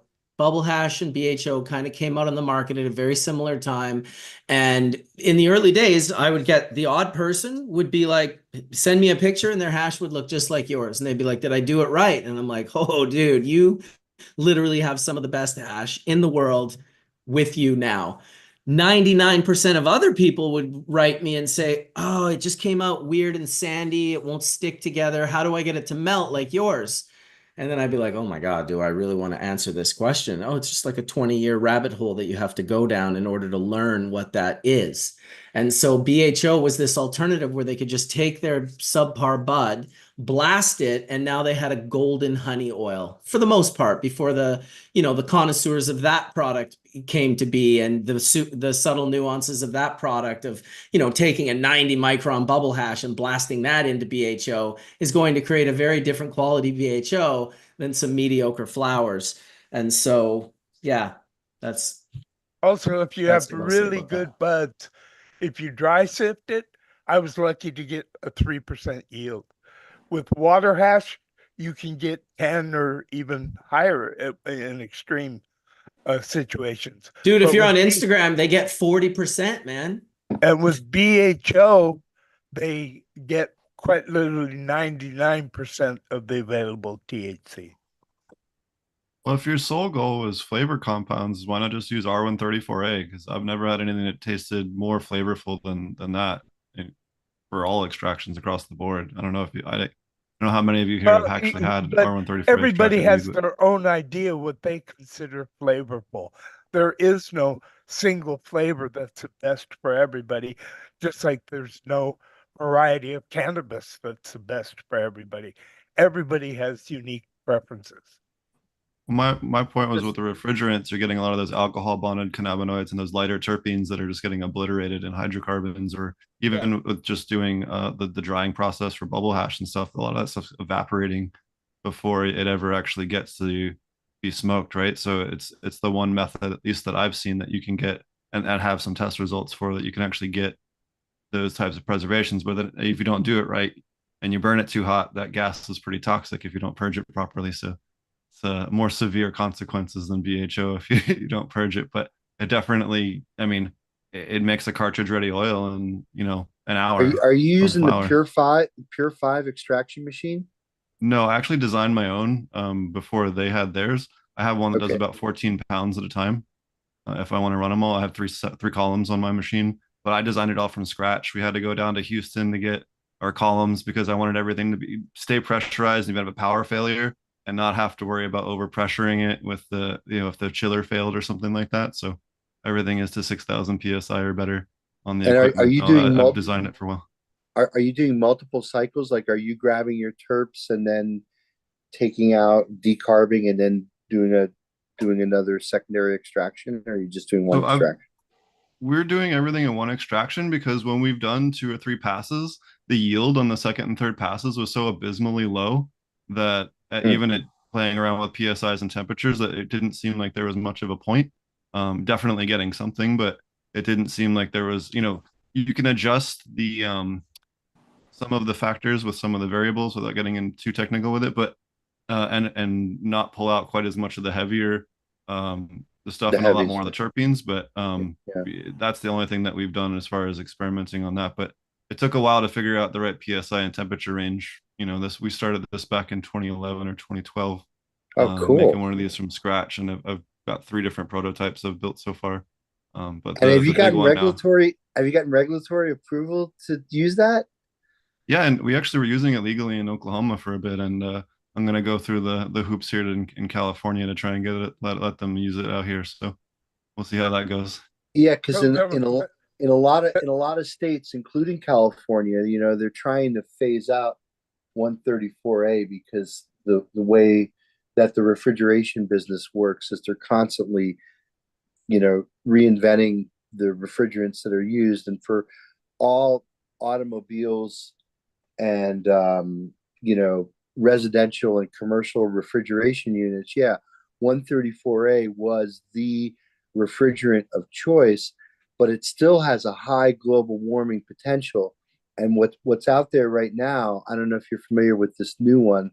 There's a new one from Honeywell that has zero global warming potential, but it's expensive as hell, and it's an ether, so it's not 134A is just a fluorohydrocarbon, right? This has got an ether in it, so I don't think it would be good for cannabis extraction. But it's crazy. We tried to get the 134A extraction going up here in Vermont, and yeah, it's so new that some people are like, oh my God, they're just scared of it, so they think it's bad right away. But it doesn't require C1D1 room because it's not flammable. And last I checked, nobody's really regulating, refrigerators or air conditioner units. So it's pretty darn safe. And it's really interesting that you said that it gives really good terpene profile. 'Cause I found the same thing. I met with the Pure 5 guys out in California, and I thought the oil was great, but they did 2 passes. They claim that they get a much better terpene pull when they do it under a certain set of conditions, get their terpenes. Then what they do is they take, I think it's like a 5-pound sock or something like that. They just take that material out, they put that into an oven, they decarb the weed, and then they go back and they grab the cannabinoids and then mix the 2 together, I guess. Yeah, I actually used one of their machines at a facility in Oklahoma, and the thing that I didn't like about their machine is their recovery temperature they have for that is, in my opinion, set way too high. We do our recovery at a much, much lower temperature for solvent recovery, and I think that that's why there's a big difference in the flavor between their product and our product. Is just the recovery temperatures being much different in how they go about it, and we're drawing a much heavier vacuum than they do.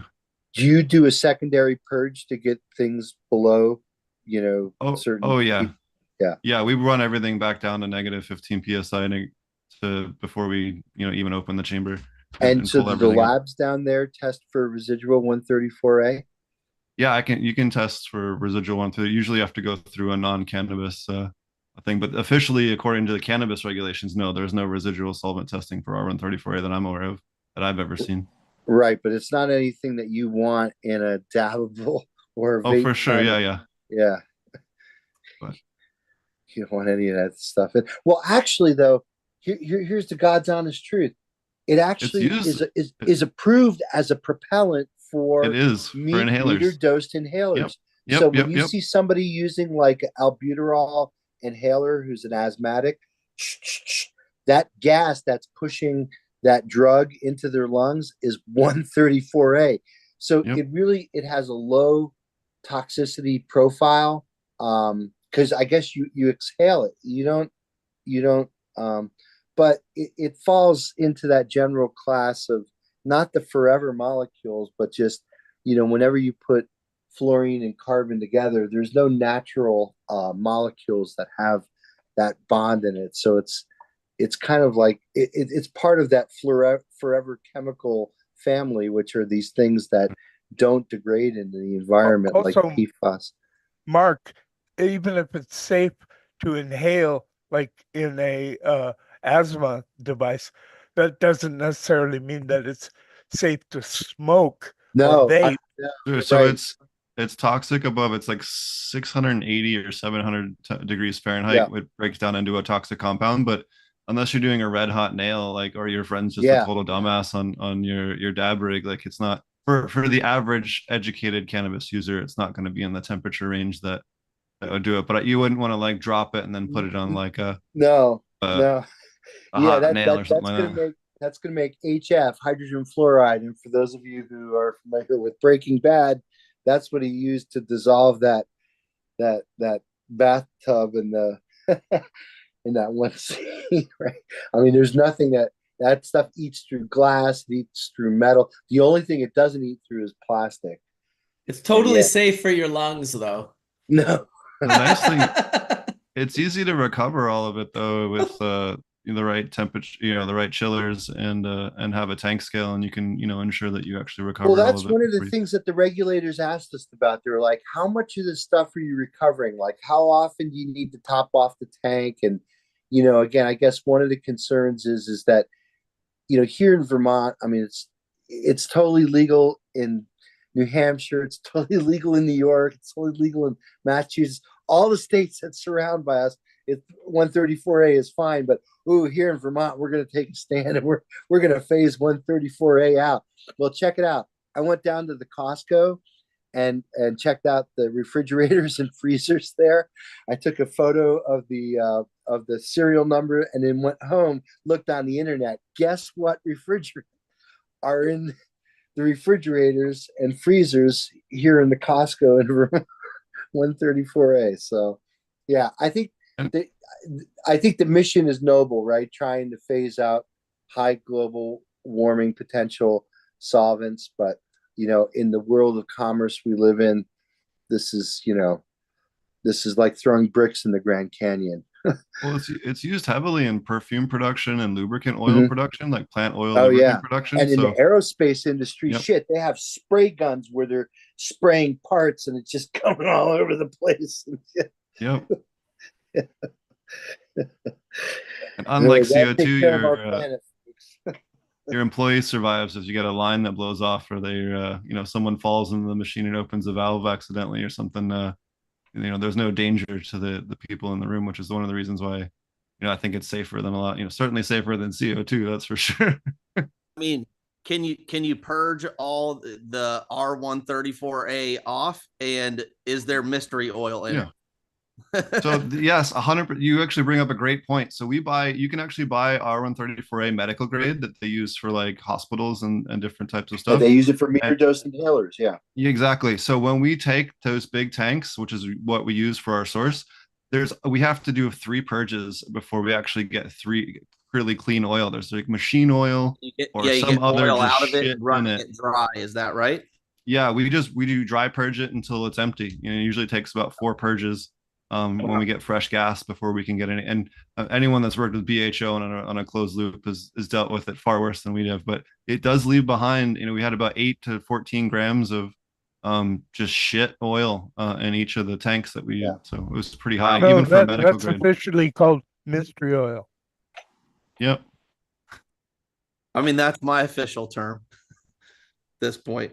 I don't know what else to call it. I mean, I know everybody else, have we gotten past that? It's still a mystery to me. I feel like some people feel like it's something of the past, and I still feel like it's still in there. You know what this reminds me of, Fletch? Remember we used to make fun of that Mr. Extractor dude? Remember that guy with the black gloves? He had like a 3-piece suit, scantily clad women, black gloves. What happened to that guy, Mr. Extractor? There's been a lot of those. Yeah, but that guy in particular, he's history. I haven't seen him in a couple of years. Maybe he blew himself up. Yeah, maybe he did. At one point, they did do I forget the group, but they did a really thorough analysis of everything that's in there. And a lot of them, Sam, a lot of that stuff is lubricants that are used like when they're doing the couplings of these connectors together, like they're transferring gas from one tank to a truck while there's lubricant. An article I read also said that there was coatings on the gas tanks. That's inside, right. And that was being stripped off. Yeah, well, they degrade after a while, because when you get, even if you just get like a hairline crack, you'll start to get corrosion, and then the coating will start peeling away from the side of the tank. So there's all kinds of shit you can get in there. But I think, again, I want to say there was a group, and I don't know if Michael Backus was involved. I thought he was, but someone out in California basically paid out of their own pocket to do a very thorough analysis of what mystery oil was. And they almost figured it all out. So that was done maybe about 5 or 6 years ago. My understanding was that it was the lubricant oil for the pumps they use for the compression. That's right. Tanks. Yeah. That's a big piece. I think that's a portion of it. I definitely think that's a portion of it. I mean, there's other things in there for certain. Melted gaskets and stuff too. If the government actually regulated that there could be absolutely no adulterants to cannabis at all, right? It could, well, in terms of like extracts, particularly pens and all that stuff, what percentage or what processes could even be used? Well, that's a good question. Like we're saying, R134A or or butane, these all have a mystery oil component. It may be minute, but if there was any presence of anything, the government's like, hey, that's not weed. This is some, processed product, essentially. It has a If they did mystery oil, that, but you're how many purging. processes would we have left? Just dry sift, water hash, But if you Well, so smoke that dry sift or water hash at too high of a temperatures, you're creating new mystery compounds out of what you're smoking. and that Yeah, that but at mystery least the oil is cannabis plant made it. it's only present until you distill it the first few times, right? So you just Right. run the machine empty, distill it, clean it, and after that you've purged it, and you can distill it as many times as you need to get it out. But that product won't test at all for any hydrocarbons, like what's in that pen. Then, No. if your purging procedures is proper and you're running, everything properly, then you shouldn't have any residuals. Yeah. How many people do you think in the cannabis industry can run things properly? That's a better question. 15%, 20%. 50%. So it's inevitable. That's what all these processes are inevitable about, that depending on how we've talked about the labs and how that can be manipulative to be either incentivized or decentivized, i.e. giving you accurate numbers and fail rates that are actually accurate to your scenario. Oh, I don't want to go to that lab. But it just seems like the inevitable is that there's a ton of, for a better word, people that are just not following safe protocols or the best that they can. And I guess it's always going to be that way in every industry, probably. I mean, my God, we're talking about things in cannabis extracts. Look at some of the stuff in processed foods. It's literally like a complete and total poison. I don't know why anyone would be surprised to think that there's also going to be some poisons. I mean, tobacco, cigarettes have radioactive nucleotides sprayed on them, and alcohol is one of the most dangerous drugs on the planet. It just seems that, Well, what Potent's talking about, though, is that once you do multiple distillations of store-bought gas, you have clean gas. Oh, I know what he's talking about. There's no residual. But 100%. Mark, so the issue is that in order to do that in a production facility, where again these cannabis companies are just trying to get the profitability, so they're trying to increase productivity out the door. If you're going to top off your solvent tank, you're going to have to need basically another system just to distill your solvent. So now you're going to have another system in there just for distilling solvent, because when you top off your tank, if you've ever seen just basically a tank from Air Supply or wherever your gas provider in, and then people are just topping off out of the tank, now you're getting more mystery oil back in the system. So it doesn't make a difference how many times you distill. If you're topping off from your store-bought tank, you're putting mystery oil back into the system. So it really is going to hammer on your productivity if you have to redistill every time you have to top off your tank, right? Because now you're basically doing blank runs to basically remove any mystery oil you just add from topping off your tank, right? So there's no one's really you doing can that. top then, it off like I with said. tanks of already pre-purged. Pre-purged, right? But in order to do that, Sam, you're going to have to basically have another system for okay. So we Increase actually your have that. We have a squat column just for that, for topping off, that we can pressurize for that exact reason. Yeah. So, of the 15-20%, how many of them are doing that too? It's like, Probably anyway, not. my point is just that, if it's a 90% chance that you're going to get product that's not done properly, why are these processes so ubiquitous? Well, anyone using hydrocarbons, butane, all that should know that already. You should be doing that with your butane if you're doing butane extraction before you run your flour. This is pretty standard stuff if you're doing any kind of, proper, any kind of GMP type stuff. What's the incentive? Well, yeah, GMP, but what's the incentive for a rec market for these people to do things properly when the buyers are so eager to buy floor sweepings with distillate and botanical terps sprayed on them? It's to create such a margin killer, right? Where you just have these processes that are oh, I just need to, have this column for this specific thing. And it just seems like a lot of work for, I mean, I guess, hey, if the sales are happening and people are this is way terpier and way tastier than everything, and it's catching on and it's But I mean, even like Fletch said, he releases like full melt dry sift onto his market at his store, and people just don't get it. It goes right over their heads. Like I would have bought all of it, dude. Yeah, but what's the price compared to the water hash or the Well, right. PHO at a similar THC percentage?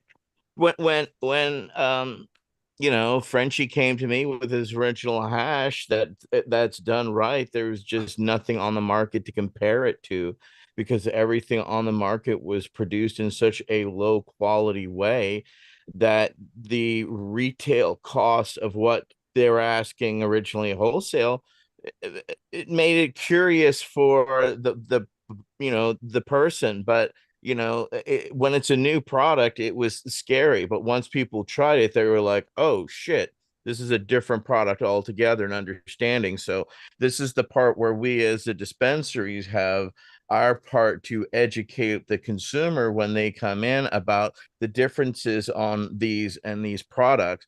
And that's one thing we've always focused on is It's the education, same. but few of us do that.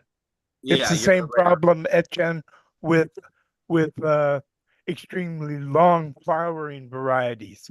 You know, the manufacturer has to charge more than for a short flowering variety, and that's the way the cookie crumbles. But the educated consumer will pay for it if they know it's available, such as when I had like Swazi come through and very rare genetics like that come through. Those that were educated knew what it was and understood the price point because of its exotic nature. But it takes an educated consumer base, such as what I have in Berkeley and in the Bay Area, to do that. That necessarily won't work in, you know, Eastern Kentucky. You know what I'm saying? You can see the big push towards auto varieties because they're so fast. And yeah, there's even an auto flower cup, I think. Yeah, so there's even competitions for auto flowering cannabis. I know Jeremy Nori, he did the secret cup um um documentary, and so he's involved with that auto flowering cup, and I think they're actually looking for judges now. So if you look on When social medias. first autos were made by Neville and auto hybrids, I tried them. I wouldn't smoke them. They were just garbage. Now I've smoked autos, which are, in fact, pretty damn good, except for that I like growing 5-pound plants. So they're small yielders, is what you're saying? Uh, I have not seen an auto that'll give you 5 pounds. There you go, people.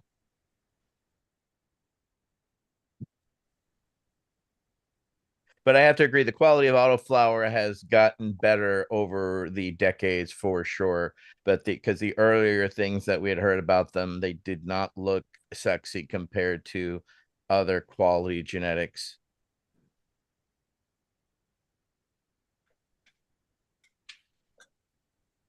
Sorry, I was just talking to my son there for a second.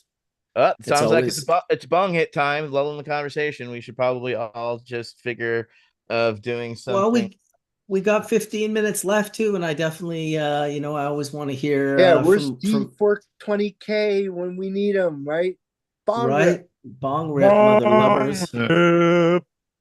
But I'd love to hear from Wade. We haven't even if it's just a hello and a short little blip. I always appreciate hearing from Wade, and if you got anything to share. Can you guys hear me all right while I'm wearing these headphones? It's a little bit muffled. Let me take them off. Yeah, you sound so much better without them. Sorry, Wade. Give you extra work. Yeah. Can you hear me all right now? Way better. Okay. I'm doing pretty good today. I had maybe the most hellish day since I was diagnosed 4 years ago this past week. For some reason or another, my heart got excited. I was supposed to do a medical procedure that morning, and to put a real blunt point on it, it brought on a panic attack the idea of this procedure, and it persisted through the day. It was pretty miserable. Mostly the issue was rapid heart rate again. Today I'm doing pretty good on that front. And what caused it, Wade? Was it fear of fear? I'm sorry, give it to me again. What was the problem? Was it fear of fear? In other words, a lot of people used to smoke cannabis, and if they got too high, they would white out, or they would throw up, or whatever. And it was all fear of fear, because if you're not afraid of the cannabis experience, then it didn't happen. Good question. No, my issue was actually this procedure required me to abstain from cannabis preparations.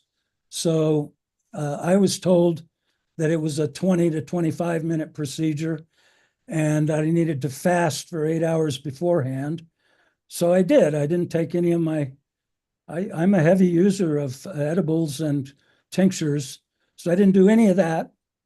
I showed up at this appointment and then learned that I was going to have to sit for a couple of hours. I was already in pain from the trip down and didn't have any of my preps. And then, yeah, they wanted to put me into they're very excited about a new PET scanner. And basically, the procedure involved me being put into a full body length tube for 25 minutes, which in and of itself sounds like no big deal, but I couldn't deal. So I said no. And I came home and I took my preparations and tinctures and whatnot, and things got better.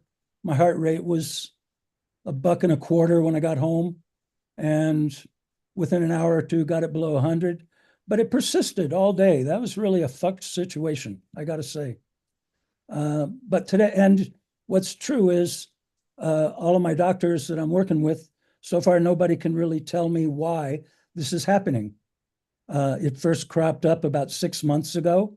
I think it's probably related to some of the drugs I was given as part of my chemotherapy treatment. I can't verify that. It's all new to me. A lot what's going on for me, I've said this before. My body is not having a great time these days. My spirit and my heart, that comes and goes, I got to be honest. There are definitely some days, that day, I was like, why am I doing this? Holy fuck, this is, pardon my language, but yeah, it felt pretty unpleasant, to say the I least. was happy to get a couple of PET scans when I had an X-ray, and they said that I was having a hernia in my spine. I had a PET scan a few months later, and they showed that it was a lumbar hernia, and the treatment that they were giving me from the X-ray was incorrect. And so I found the PET scan to be extremely useful in my case. Yes, I've had a couple of PET scans already. My real issue was I wasn't prepared for what they wanted me to do. I've since talked to my doctors, and they said, oh, we're sorry, you can use your cannabis preparations before your next visit, and I will reschedule and I'll go do it. I've done MRI. I spent an hour and a half in an MRI machine one day. I can do it. I just wasn't ready that day. No, I understand completely. And luckily, my doctors didn't care if I was high on cannabis when I got my MRI. So it made it really simple and easy for me. Yes. Yes, it really brought home to me how important cannabis products are for my quality of life, for how I feel on any given day. It makes a huge difference. Yeah, and it's just as important to have it rather than not have it. Yeah, I understand completely. It's why I love your whole point about everybody should have access to however much they want, whenever they want. I couldn't agree more, Sam. This is a plant that it doesn't do harm. It's such an incredible gift to us human beings. And it's really unreasonable, the fear that's grown around this plant in our lifetimes. And It's not really the fear of cannabis, it's the fear of change. The good old boys want it the way it was and want it to be that way forever.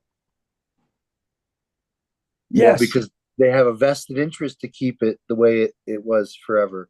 Hey, Wade, doesn't this new hemp ban that Governor Newsom put into place really detrimental to patients like yourself and others who basically rely on low THC, high CBD medicine that comes from hemp?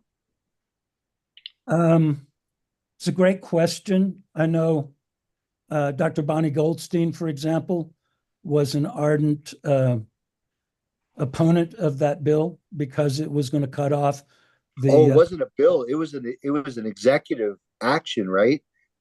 I think it failed legislatively in the California Senate, but I think he made it. He calls this hemp thing an emergency, and he's done an emergency executive action by banning all hemp products in the state of California.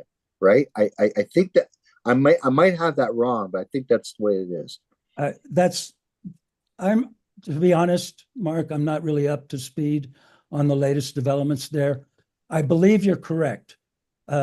There's a particular focus on inhalable products being banned here in California, the gas station variety, if you will. Right. I think they wanted to quench that, but I don't think that they knew that by putting this broad sweeping thing out there, that they were going to impact basically the epileptic children who rely on CBD tinctures that have a little bit of THC in it to basically keep them seizure free.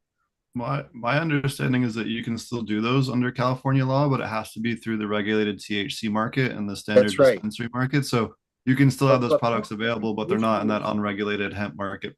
Yeah, so I think where the issue is that like some of those products are like 6,000 milligrams in a dropper bottle.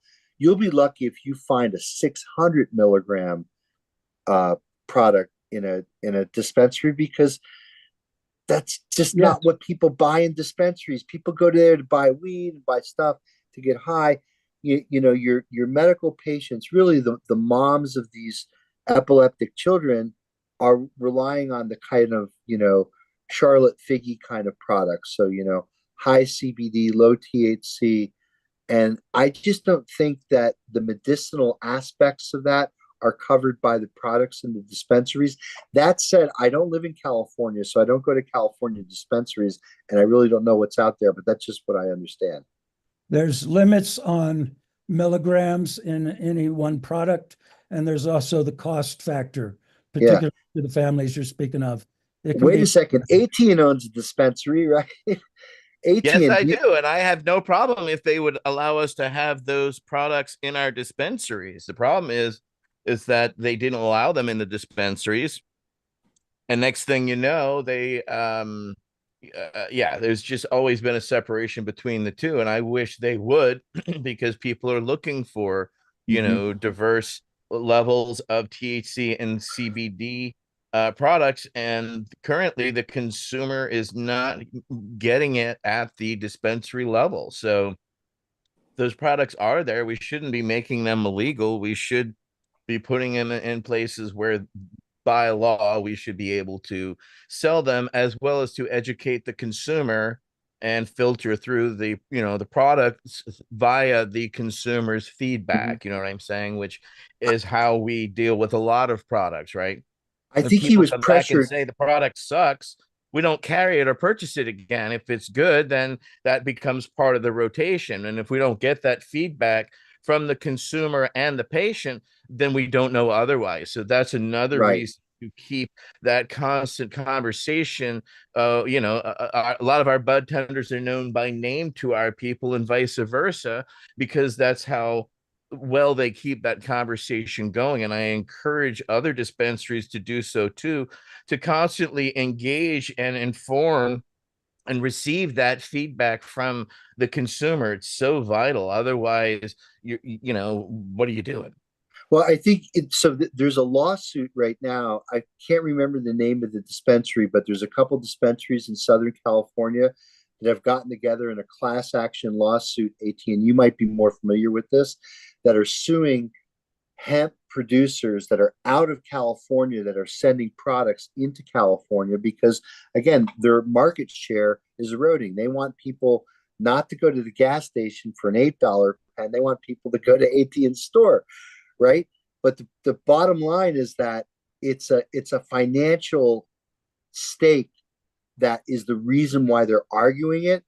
But I don't think that they realize that this is impacting patients like Wade and patients who were relying on not synthetic THCP and HHC and all this other crap. All they wanted was full spectrum CBD extracts that have been basically shown, to basically keep these kids seizure free.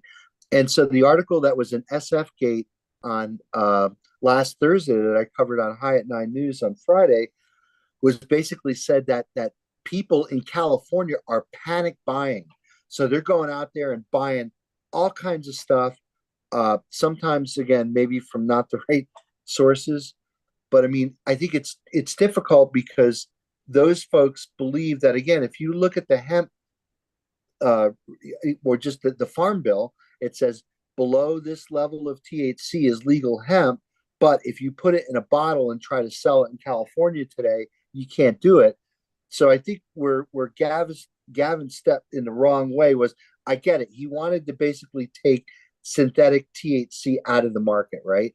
But in doing that, by doing this very broad sweeping thing, he's basically affected all these patients that rely on hemp-derived stuff that is legal federally, but now illegal in California. I don't get that.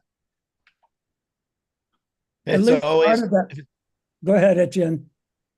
It's just always been a constant challenge that I never understood, that if it's THC, then we're the THC sellers. So therefore, have it come through us. And then to not go there has unfortunately led to, because it would have been a boost to us dispensaries, as well as it would have been to, patients and access to, potentially nudge those regular providers into other product lines, or most importantly different ratios, right? Because that's what we learn. Everybody's ratios are different, and everybody's trying to figure out what that is, and it's very hard when all you have available is 1 to 1, 20 to 1, and a couple of in between.